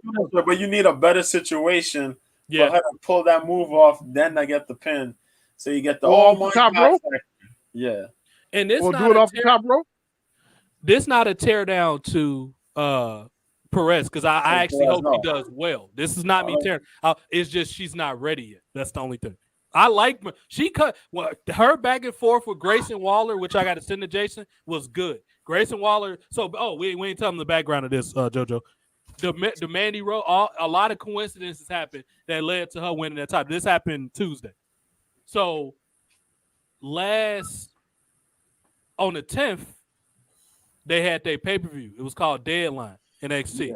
So they had, remember those championship scrambles back in the day, Jay? They only had one. Remember the championship scramble? Do you remember that? The championship scramble happened at Unforgiven back in 2008. So basically all the that's when ECW was still a third brand for WWE. So all the champions had to be in a match with 4 other people in 25 minutes. Whoever had the most pins by the 25 minutes was a champion. NXT just had a version of that called the Iron Challenge. So she won hers, and this British dude, who's basically like a British Miz almost, he's very heelish cheek and all that stuff, but he got his character, he wear like boxing shorts. His character kind of hard to explain, but he's good though. He's well-rounded. He can talk. He's a well-rounded wrestler. So they started to show off with her talking. He cut her off while she was saying, "I'm happy I won" and all that. And he was saying, "I won my man." They was tearing each other down. It was a good back and forth, little 5-minute, 10-minute, whatever it was thing. And he was basically saying the only reason you had your match first in the night because you're not old enough because he is 10 years older than her. And because she was born, she's a baby. She's like 22 or something. She's a baby. She's little. He was like, only reason you won because you had to get home early because you had a curfew. So he was and she was like, no, you a little cheater. They had back and forth. She's a decent promo. He's even better. So that's how it led to this. And the whole Mandy Rose thing was just supposed to be they were supposed to just have a back and forth on the mic tonight. Well, I guess they told Mandy at the last minute, it's getting switched. You putting your title on. So she called Mandy out. And usually in situations like that, I could predict that the person going to lose their title. When they challenged at the last minute, they overconfident. I was almost sure. I'm like, well, this is the night that Mandy lose or whatever. And I didn't think that girl. First of all, I didn't think she should have won that Iron Challenge. It was like 3 other people in the match. I thought that was better than her. But that's how we led to what happened with this. Whatever. Yeah. You can't. You never get a second chance for a first impression, and this was the first impression of her. Mm-hmm. So y'all should have put the belt on her at the right time, but this is not the right time. Yeah, she needed at least like another year. Probably like. She don't even know how to dress. She dressing like the people that call the matches. She's sitting up here. She thinking they look cool. She probably one of them kids. She probably one of them kids in school that didn't wear glasses but thought it was cool, so she went and bought her some.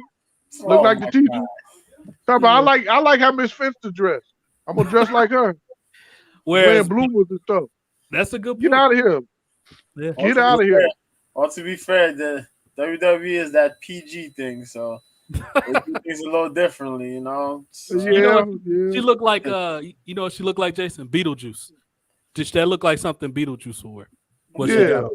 yeah. But you know what? I think WWE should stop that PG thing for the simple fact is your audience is not in the PG age range. I know you want little kids like you.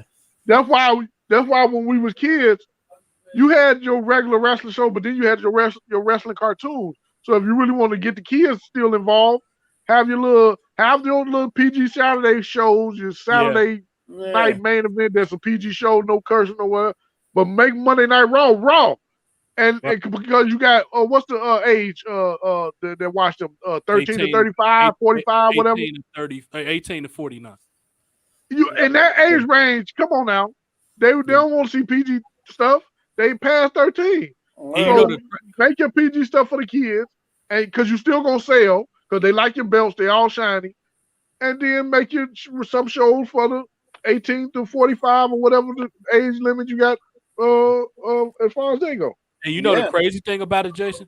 The crazy thing about it is AEW usually beat WWE in the 18 because they actually put blood and cussing on the show. Now, they storylines ain't up to our part, but as far as doing stuff that adults want to see, at least bleed, and they let their women be hot most of the time. Now, Shawn Michaels, no, go ahead. Shawn Michaels has improved the show as far as making the girls look better. I give him that because almost all those girls that's featured look good. She's even pretty. She just can't do a whole lot. Roxanne's gorgeous. She just can't do a whole lot as far as, you know, she's not ready yet. But almost all the women on the top of the card do look good on NXT. They look better than almost everybody on the main roster. Almost everybody that's being featured. Did you see Bailey's group that they building Raw around? I seen them, but I can't remember what they look like. I've seen them before. Let me show you damage control. They call they doing some damage, all right. That's what it's just they ain't control. They making damage. That's what they do. Now the blood thing on the PG thing, I never really cared about the blood, so that part they keep the blood off. I mean, if it happened, it happened. But if not, then you ain't got to worry about that. I think like cage matches and stuff like that need blood though. Because for the most part, if it's a regular match, it's not gonna be rated R type match anyway, unless blood or something is in it. It's gonna be just them doing moves on each other. Somebody get their finish off, and then they get a pin. Yeah. Now, as far as the backstage segments and stuff, you know, I think you still can be funny with PG stuff, but you know, it's about the writers. Look at Disney and Pixar; they make good stuff that's PG. Yeah. WWE honestly not even PG. They rated like G. They really G. Because it's PG movies that still got like kind of like adult stuff in it. Like depending on what you're watching. Yeah. I've seen PG like look at them Disney movies. Look at like Aladdin, how evil Jafar and all. That was a PG movie. You saw what that dude was doing? Yeah. And what was the other one? No, Hunchback of Notre Dame. That man was a slave in a PG movie. So yeah, it depends on the writing. This damage control right here. That's big. They the main people that's been featured on Raw. Most of them botching. Who was that? Who was the Asian girl? That's Io Sky, rather. Yeah. Why she change her name? They changed her name to Io Sky. Yeah. Probably just to make it more appealing. Appealing to American fans. That was probably the only reason for it. It doesn't. And the other girl name? What's the other girl? That's Dakota Kai. Okay. I know that name. So I think they try to do it so their names can rhyme. Dakota Kai and Io Sky, whatever. They all high. Also because Io Shirai didn't want to probably switch her name up, you know. Yeah. Yeah. They don't want to, you know, take her. But this is the thing though. Why is the leader of the group name don't rhyme with y'all's? Like Bailey. She just Bailey. Yeah, it's always Bailey. But I'm saying like if you going I know. The whole you got a rhyme thing, shouldn't her name be changed too? Like you can they give her they should call her Bailey Fly. Bailey Fly. Yeah. Maybe. You know, Io Sky, Dakota Kai, Bailey Fly. James Gandolfini. And don't be, you know what? And another thing that bothers me about them is your character called Damage Control, but y'all outfits and stuff don't match that name. Like they look like three girls that just met at a concert that they had some drinks and now they hanging out with each other. That's to me like your stuff gotta make your name gotta match. Like they had what was the Authors of Pain? They called them Authors of Pain. They had the military stuff. That was okay, I guess. But then they gave them like the the Breaking Bad twin brother look. They had the suits on and stuff, and Oh yeah. they really And they really weren't fighting. messed it up when Seth Rollins became the leader. I thought he was a bad leader. They should have had somebody else because Seth Rollins is not believable as a leader of a group like that. He's supposed to be like a baby face type of rock. He's supposed to be like Jeff Hardy because he got a following. I don't like him, but he got a following. You build him up as the underdog that fight dudes like that. He's got like that Jeff Hardy thing going for him. He's not. He's known for his work rate. He's not no intimidating type dude. And now what he doing right now, he is a goofball, but they got him in a his character is designed to be a mid carder, but they want you to take him serious as a main eventer with the goofy outfits and the maniacal laugh. And he's meant to be a man. When you got dudes like Matt Riddle on your show, you should not be having Seth Rollins in the main event. That shouldn't be happening. Who else is a name on Raw right now? Roman Reigns got both of the belts, so that don't count. I never thought I said this, but I think Roman Reigns getting both belts was a bad idea. I get what they was going for, but if you was going to do that, they should have like merged the belt in a match, and it should have been one belt. Now, the person, I would have had him win it, obviously, because I would have kept the plan for The Rock to go against him, but they should have merged the belt into one belt. That's what they should have did with it. They should have made it like made a new belt, probably either that day. They should have brought back that old school belt from the 90s, the one The Rock them had. Gave him that belt, and then had the world title on Raw or something like that. They should have made a new belt for Raw or something like that. Or some type of belt, cuck belt. I don't know what you want to call it. It wouldn't matter. Should have done that, but Yeah. Because And I was gonna say they should have went the route, if they was gonna give him both the titles, at least he would have probably ended up losing one, then somehow somebody would reunite them or whatever. But then we had everybody getting fired. So like because he don't have enough competitors. Now, you know what? I'll take that back. Them merging the belts makes sense because he don't have enough challengers. Yeah. However, a lot of the times Raw gets the back seat, which is why Damage Control, because most of the story development of Roman Reigns happened on SmackDown. Yeah. So now Raw is left with, now you got these chicks that they barely polished. Io Shirai is the most polished, but she don't speak English. So she can't appeal to the mainstream. Dakota Kai is not cute. She's okay. But what masculine man want to have sex with Dakota Kai? And I understand she's a lesbian, so that's not supposed to be a thing. However, the casual fans don't know that because WWE don't explain that to them. So they looking like, what is it to like about any of these girls? And they're the heavily featured. Then Bianca's doing fine, but Bianca's not really at a point in her career where she can carry matches because she's still young herself. So a lot of the matches she be having with people don't look right. She going against Becky Lynch. Becky Lynch, I don't know why. She used to be a polished worker when she was underdog Becky. It's almost like when she got that main event money in the status, she let it get to her head. She got lazy after she became a mom. And then y'all want to call her the man and all that. She don't even wrestle like that. When you call the man, you're supposed to be out there wrecking people. If anything, the man probably should be Ronda Rousey at this point. Yeah, her match is not always polished, but a fight don't always look clean. Sometimes a fight look awkward and somebody just get knocked the hell out. That's just what it is. And now Bobby Lashley gonna be off TV because he got this storyline suspension for not beating Seth Rollins for whatever reason. First of all, that boring fuck Adam Page don't have your general manager's supposed to have a personality. He's the most boring person on TV right now. Literally. Is Adam Page the one that made Miz come back to the ring with their money? I think Adam so. Pierce, Adam yeah, Pierce, Adam Pierce, Pierce. Okay. I listened to him on the mic too, and I said he's terrible too. Who hired him? William Regal. And ironically, y'all do not understand. If I was in the back running everything, I would call him to the back. Come here. Bring Johnny with you. Bring that boy back. Bring him back here. Who hired Johnny? Because I need that person to be back here too. All three of y'all are fired. Yeah. You're not a wrestler, so you're supposed to be excellent on the mic. You hear me when I'm telling you? And you're terrible. Get out of here. Johnny, I don't see nothing good about you. Whoever hired you, you got a bad eye for talent. Get out of here. You all fired. Please, I'm about to start over. Matter of fact, we ain't got to replace y'all three because we won't be missing nothing. Get out of here. Let's do this over. Come on. The only thing that would have been interesting if they would have did that thing with them is what they did with P. Diddy on Making a Band. Where you take these boring people, you make them do insignificant stuff and make them mad on purpose. That'd be the most personality they ever show if you did something like that. They need, and now, ironically, almost 60-year-old JBL is the most interesting thing on Raw right now. He with Baron Corbin, they just had a poker invitational, and that started, people got into fights and all that type of stuff. And JBL is almost 60 years old. He's the most interesting thing on Raw right now. And I was laughing my butt off, Jason. I got to send you this too.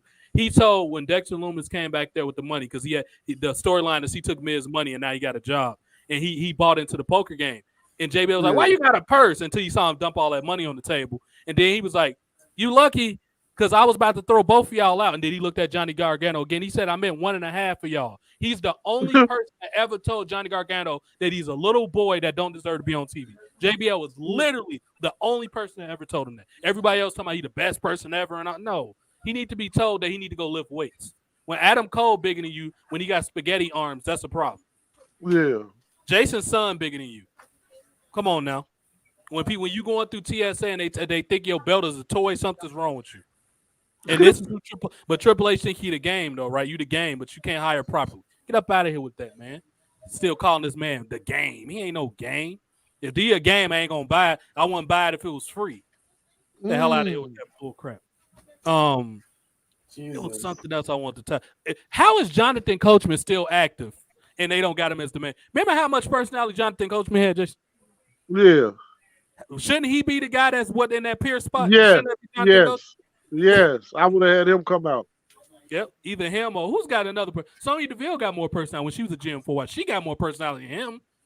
I'm trying to think. Yeah, William Regal's on NXT, so you can't use her. Or Teddy Long. Teddy Long need to come back and put all y'all in a burning pit match with the Undertaker. That's what he need to come back. Teddy would have told me, player, turn around with that bag, player. Player, we not about to go like that. You better steal that man's money, player. Like, Teddy, this is my money, player. Get back to the ring, because the first flavor of Haterade is vanilla, because it's the only flavor they got. Get back to the ring, you vanilla person, you. I don't have time for this man this man Jason owned one. For real, man. Do you remember when Theodore Long first became the GM for SmackDown? He had Martin Luther King on the wall. He had that Martin Luther King. Black Power all day, y'all.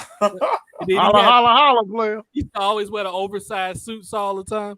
Now that's somebody that knows Tony Atlas well is Teddy Long, because he traveled with him. So he know Tony Atlas pretty good. He's talking about how weird Tony Atlas was on the road and all that type of stuff. He used to want women to walk on him. You know, he got a fetish where he want people to walk on him, Jason. He didn't only do it back in the 90s. He still do it now. I heard him tell that story. I can't go in on him because everybody be getting about liking feet. Right. I like pretty feet. Whatever. Right. To each his own. Whatever. Right. You want them to step on you, let them step on you. I can see Jason liking that too much. You got to have some good toes, though. You can walk on me. No, I don't want nobody stepping on me. You can't. No, you step on something wrong. It ain't fun no more. Yo, the fun is over. We're gonna have to get now you step on my left ball. Ah! You didn't bust my ball, girl. Ah! You stepped on it wrong. You healed it when you should have told it. What is that in the background? Do you got like you healed it when you should have told it? I done heard everything now. Oh, what is that in the background on your wall, Jason? What is that like? This thing right here? Yeah, that picture or whatever. What is that? That's a metal art thing. Oh, my mother was trying to get rid of it and said you can have it. I didn't want it, but whatever. That's his finest art that he got from when he was in Lake Minnetonka when he was with Brandon P. Hard-to-Trick. They got that on a steel. That's what that is. See if I got some other stuff sitting somewhere. There's one that fell there. That one fell down. Mm-hmm. You suppose you got that background where you can have wrestling belts and stuff put up on the wall. You need to get one of them wrestling belts and put them up. Don't get them blue tag team titles though. We're gonna have a problem. You get them blue tag. I don't want none of them new belts. If I get any belts, it's gonna be old belts from the 90s. Yeah, yeah, Smorgasburger. They need to bring back that hardcore title too. They got a lot of dudes that could be hardcore wrestlers, and they not using them right now, and that's problematic. I never liked to look at a hardcore belt. I wanted them to make a hardcore belt. Get the copper titles. Get the copper titles. The copper titles. He got to go. I don't like them either. Yeah, you got to go to Impact. Bronze joints. No, Jason, the hardcore title it fit its purpose. I like the hardcore. No, title. it didn't look all taped and beat up. Like I know that's what the goal was, but I kind of wanted that concept, but better looking. The look of it wasn't feeling like a champion. Like I didn't mind them taping it back together and making it look all taped and tore, but make it look good. Like make it look like they taped something up good. Like you know how you break a cup and you tape it, glue it back and it looks good, like it originally looked. Like it don't look like it broke too bad. I want to make it look good. It don't shine or nothing. It just tape. Like I don't want no tape. Word. Which one of the thugs you would have put that title on, Jason? Buck Wild would have had it. Buck Wild, that's your character, right? Oh, him or Perry Saturn. Yeah. Him or Perry Saturn, but Buck Wild and Perry Saturn would have had the tag team belts. Taz would have had the heavyweight belt, right? And we would have had. Matter of fact, we would have had all the belts because we would have had the Intercontinental, European, and Hardcore belt.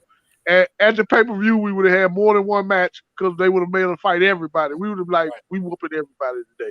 Call this the Thug per view. Because what y'all seeing? Thug per view. They need to make that a name now, the Thug per view. That has to be somebody write that down. Pay-per-view name, Thug per view. Thug per view. Jojo, that was another one we forgot he did. We forgot he was Buck Wild. Remember, I forgot that was. Oh yeah, word. He was Buck Wild. Buck Wild. I forgot about Wow, Buck Weezy. When we talking about the hardcore title, I would have had Taz win the hardcore title. Yeah, he did. But it was like a cup of tea. He had it before. He should have had a run. He should have had a run with it. Right. Taz is I don't understand why so many people was insecure with the whole Taz push. I honestly think somebody was like, that was a technical wrestler was threatened by him because they tried to say in his debut match he almost hurt Kurt Angle. Like, no, he didn't. If you go back and watch that match, no, he didn't. He was throwing them suplex. Taz threw some of the best suplexes I've ever seen. Him and William Regal. Yep. Super technical. Even when Regal looked like he was hurting somebody, that's just his style. They never got hurt. Yeah. It looked like it. If I was a wrestler, because I was looking at some of their matches, I would have asked Vince or whoever was running the show, like, can I have matches with William Regal, Dean Malenko, and Finley? Because them the type of people I know I have some good matches with. I want somebody that's rough, got some grapples. Hell you have some, like I would have matches with whoever they put me with, but I'm just saying, like, we could have a 5-star match if you put me with these people. I'm trying to tell you. Hell yeah. Yeah, I love it. Yeah, I would have I don't know, man. I don't know how I would have I just want to try to see how that looked. Oh no, hold on. I messed all the way up now. Because Dean Malenko didn't get enough shine. I would have asked for a match with my man that you don't like, Lance Storm. I like you. Put me and Lance together. We're gonna work that out. He gonna dance and I'm gonna come to the ring and I'm gonna show him. You would have him doing a cabbage patch. They would have had that man doing a what? I don't hate Lance Storm. I just don't like this current Lance Storm. I liked him when he was a wrestler. I just don't like him now. Yeah, he be saying some crazy stuff now. What? Yeah. Yeah. He got that cue ball head. He need to take care of it. Yeah, I remember when Lance Storm had the rat tail. He did have when he was in the what they call the primetime players, or what was they calling East? Yeah, primetime players. Before he cut that shit, he had that shit for a hot minute. Yeah, he did have that bogus. He had the fucking the Terminator haircut. He had a fucking rat. Wasn't that when he was with? Was that Just Incredible? Who was with him? Was it Just? It was Just Incredible. It was right before he teamed up with Then during the early time of him with Just Incredible, he still had it. Then he cut that shit. Yeah. And they had Don Marie with them, so I gotta get them preps. They have got Don Marie with them. Oh my god! Yeah, he actually had a relationship with Don. Really? Yeah. She must have got tired of him being boring or something like that. She must have got that tired of that boring haircut he had. Crazy shit. Yeah. But apparently Don Marie had an affair with Kurt Angle too. I think they insinuated that Kurt Angle had got her pregnant or something like that. I think she mentioned that once. That Kurt Angle had an affair on a shoot interview. It's a shoot interview. I think with RF out there with her somewhere. She still looked good, even when she was like 40. She still looked good. Yeah. But yeah, let's go ahead and wrap this up, y'all, because Jason got to pee. I got to pee. JoJo probably brewing some words, some other beef. I've been holding my pee since 8:14, so it's 8:57. We've been into this thing for a minute. I got a pee now. Then went past pee. I got a pee. See, I told you when I said you had to pee, and he said, "Nah, I had to pee." Yeah, I went 2 times. I got to do it 2 times. If I do it on myself, I'm old. If I go make it to the bathroom, I'm good. But if I pee on myself, I'm gonna just sit here and let it marinate. Y'all ain't gonna even know. But it's like ammonia. This has been a thoroughly entertaining show, y'all. We got the old man back in, Jason. Oh Got him up here. shit! Mr. B 1986 on Twitter and everything else. Yup, He yup. got his MMA show coming up tomorrow. Catch all Yeah. things MMA there. Catch me on Twitch. I've been having a little fun on Twitch playing a couple things. What was I just playing? I was playing something funny as hell the other day. I can't think what it was, but we having a little bit of funny time in there. People be trying to come in there and be cucks, but I be just ignoring them. We're gonna do this again. Probably Saturday. We're gonna get it because we got a UFC thing Saturday we covering, right, JoJo? Yeah, you got the show on Saturday. Mm-hmm. Jared I got a Cannonier versus Sean Strickland. Yeah. Oh yeah, we got to cover that. Is Masvidal next for the welterweight belt? Is that true? There's a word that I heard coming around that they trying to stick Masvidal in that picture because they're saying Usman might not be ready. If Usman is not ready, then it falls upon. I think it falls on Muhammad before it falls on Masvidal. Masvidal got knocked out his last match, didn't he? Exactly. I don't. He didn't win nothing. Masvidal again. If they try to stick Masvidal in that position, you're not gonna get the sales that you want pay-per-view wise. No, you're not gonna. He lost his last few fights. He got to build himself back up. Muhammad Bilal got background with Leon Edwards. They should just put that Bilal. You know what I'm talking about. They should put them two together. Bilal got his wins. He got his necessary wins. He beat Sean Brady. He's on a hot streak. Why not give him the fight? I know they're gonna say he should fight a higher ranked opponent, but Masvidal is not trying to fight these guys, man. Masvidal is not trying to fight Bilal Muhammad. Masvidal is not trying to fight. I keep saying let him fight Vicente Luque. They're not trying to make that fight. They're trying to get Wonder Boy to fight him again, but he don't want to fight Wonder Boy. Freaking Gilbert Burns signed a contract to fight him, and he didn't want to fight.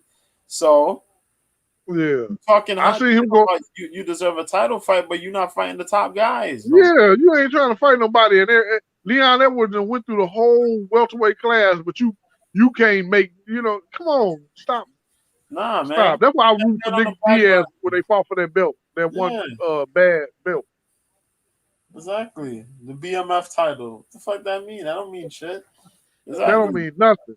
It don't mean a thing. So that's that. And if Comshot get a doggone championship match at the beginning of this year, I'm done watching UFC. I'm not watching no more. He didn't, because to me, he still didn't beat nobody. I don't care about him beating Kevin Holland for the simple fact he cheated on that one.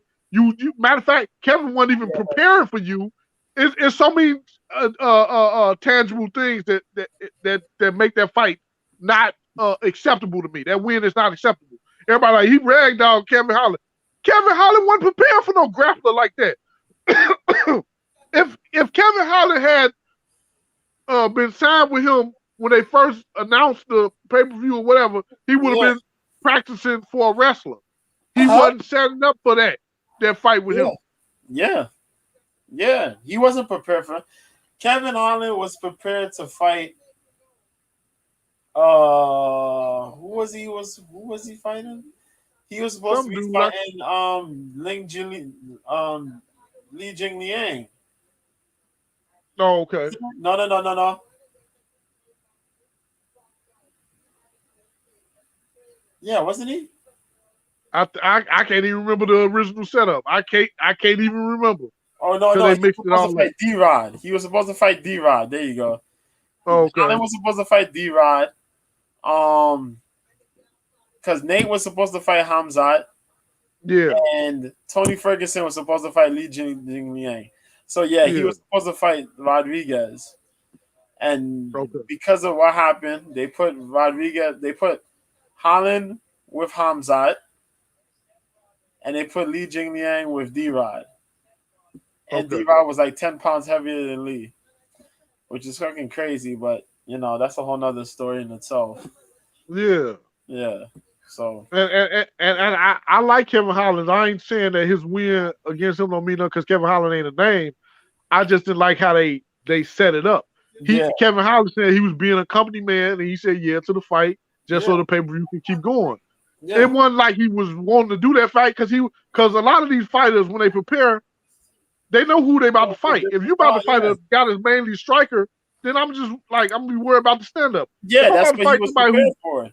yeah, if I'm about to fight Comshot, Not for if I'm about to fight Comshot, all I'm doing is wrestling. I'm not gonna even practice my boxing because I know I'm good at that. All I'm gonna do is wrestle with wrestlers, all the excellent wrestlers, Olympic level wrestlers. I've heard cum shots so many times on this show. I'm starting to think I'm with the swirl. I've heard cum shots. I will not call that. And matter of fact, this is what I wanted to say to you, Mr. B, because I know you don't know the dude. I brought this up before. What's his name? Shavat. I can't pronounce his name. Yeah, he better than Comshot. He better than what's his name? I can't. And they trying to make him. They trying to blow Comshot up so much that they forgot about this other dude that's undefeated. That they should have put them two in a fight together to see who the best one out of them two. And he's called out for that. He's called out for that fight too. Shavkat Rakhmonov. Yeah, and you see who Comshot keep calling out. He keep calling out strikers. No wrestling. But you got all these other fighters like Bilal calling him out, and he ain't asking for that match. Bilal is at either at the championship or one more match from the championship. That's a match you should go ahead and take because if you beat him, then you go for the belt. Yeah, whatever. He wanted that fight. Shavkat wanted that fight. Bilal called for that fight. Neil Magny wanted that fight. They're not giving Hamzat none of those guys. Nope. Speaking of UFC, UFC 4 got one of the coldest soundtracks I've ever heard in my life. That soundtrack to the game is so cold. UFC 4, the game. How does it go? The soundtrack is like 50 songs on there. What you mean? How it go? It's I thought you talking about the song. Oh, not just one song. Nah, they got it like no. It's like a whole. It's like 50 songs on there. It's that soundtrack cold. Yeah, I be listening to when I be playing my game. Sometimes that song cold. Yeah, they got a lot of cold songs on there. We go definitely try to get Jason to come in on. We ain't let him escape this. He already owed me a Long John Silver meal because he ain't come on his Long John Silver. I told you unless you find one other than this one down the street from me, I'm not going. They're not getting no more of my money unless you won't spend money there. You got me hyped up. I'm not buying no more fish tacos from them. I'm not buying it until that manager gets fired up there. I'm not buying no more fish tacos. Which one we went to that time? Remember we went out there. Which one we went to that time? Was that out there by yours? That was the one that was one down the street in Indiana. I'm not going there. Matter of fact, I'm curious. Let me Google where Long John Silver's in Chicago. I'm just curious now. Because they're not getting no more of my money. Wow. It's been a while since I've seen Long John Silver. Like years. Long John. Let me see one that wasn't that anyway. Make sure they got some fresh fish tacos. Fresh. How can I tell if they fresh or not? What? You just got to ask about it. Make sure they fresh for the 99 and the 2000. What? Where does this man be? Where we find dudes? Hey, I had a lot to say. And when I'm not on the podcast for a long time, it might just come off as random. But it was just think back to the show that you watched about 2 shows ago. I had something to say for that show. So whatever sound random, put it back with something that you seen before, because obviously it was meant for that show. All right, just take it back a little bit. Go rewatch that show and be like, oh, that makes sense now. They all kind of far, Jason. It's one in Donis Grove and the other one on Fullerton. Holy crap, this is far. 6622 West Fullerton. That's what the only one is. Hey, West Side? It's the up now. Actually, the one that's closer to me is in Matson. We had to go to the one in Matson.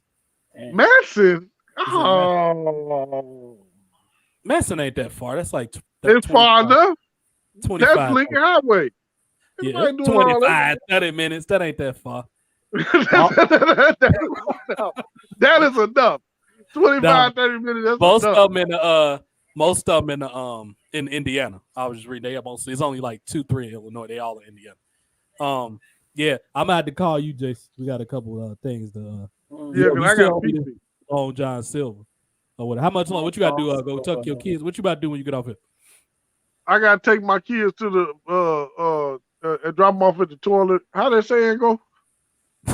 I don't even want to know. That's through after I'm done. Drop the kids off at the pool. You talking about that? Yeah.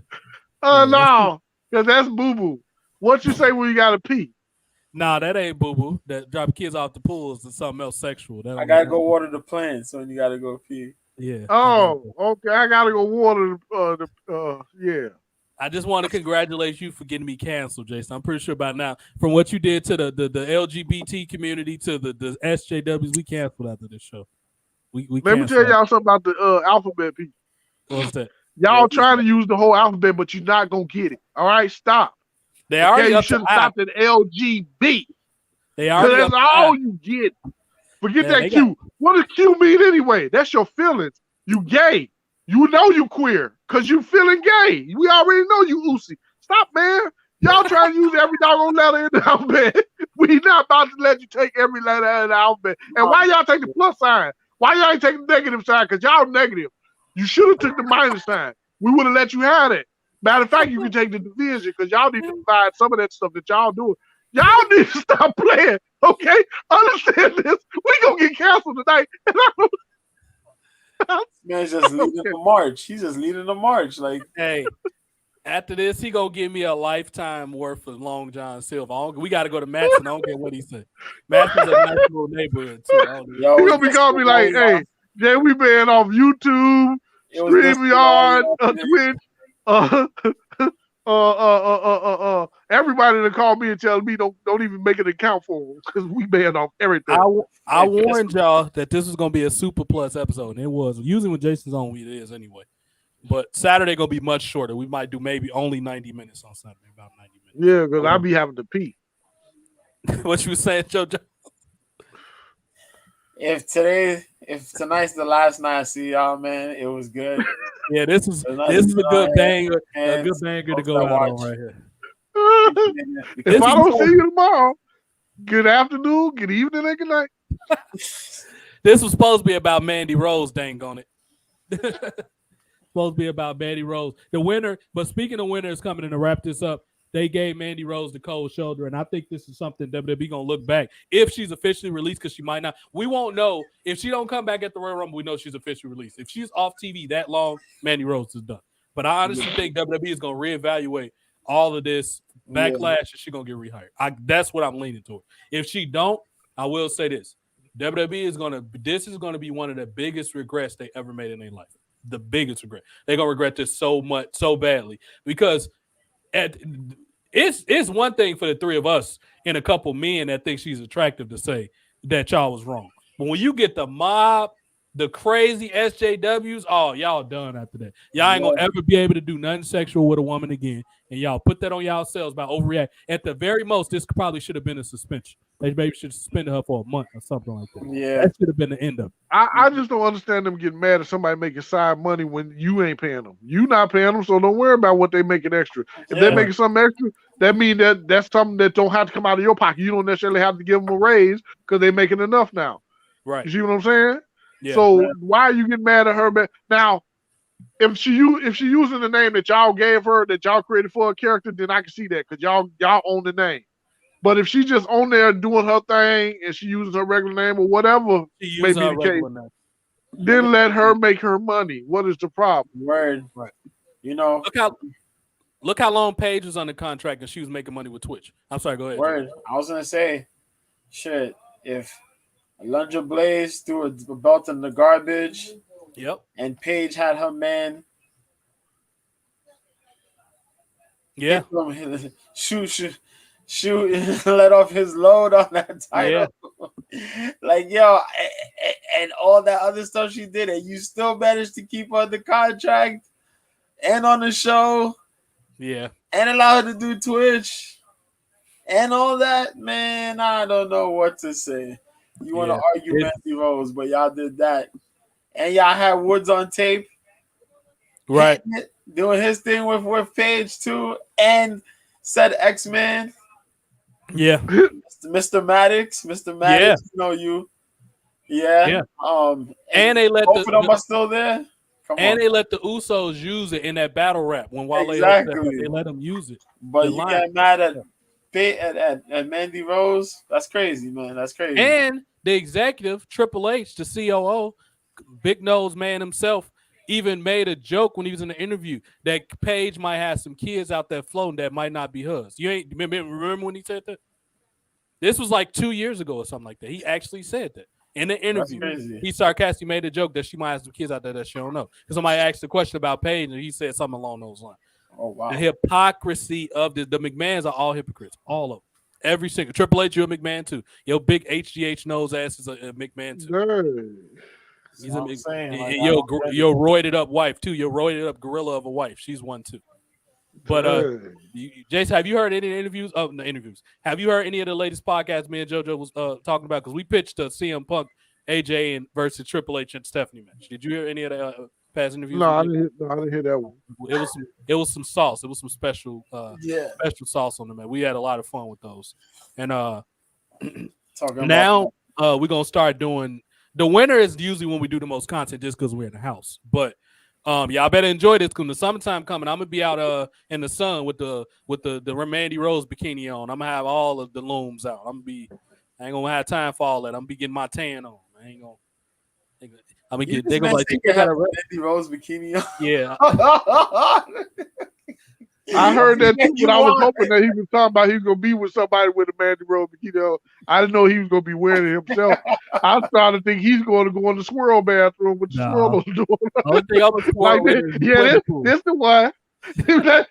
He be on his head like, yeah, this the one right here, girl. Yeah, let's go up in here. Got a point. I'm out of Uncle Clifford nails on that way. He was like, I gotta get my pee-pee on, girl. Your pee-pee on. Yo, what's wrong with this guy, Jason? We gotta create. Jason's having a trip today, bro. He's when Jason come back, he gotta come back with the flurry. He about to get. He think I'm playing. We going to Matson tomorrow because I ain't seen Jason in a while. We gotta have a field trip day. I ain't seen. We gotta go to Matson. Why are you trying to drive that far? I want to get some Long John Silver. I told you, man. Nobody want no fish taco at this time. I want a fish. I ain't had Long John Silver in a while. You got to have some fish tacos, some popcorn. Ain't nobody sent no doggone fish taco from a Long John Silver. Hey, we can do a ride along. We need to go to what was that part I want to go how about we go get some Impossible tacos? I don't want no Impossible. I don't want nothing Impossible. I'm good. I want possible. If that's the case, I'm gonna have a Mandy Rose bikini on in the car. You got to watch the whole way. Oh no! I'm about to throw up. Make you throw up. Make me throw up. We didn't cross every line on this episode, but it's worth it. We got to create pure entertainment because it don't exist on TV no more. Hey, how the Mandy Rose bikini on with the sandals, with the thong sandals? The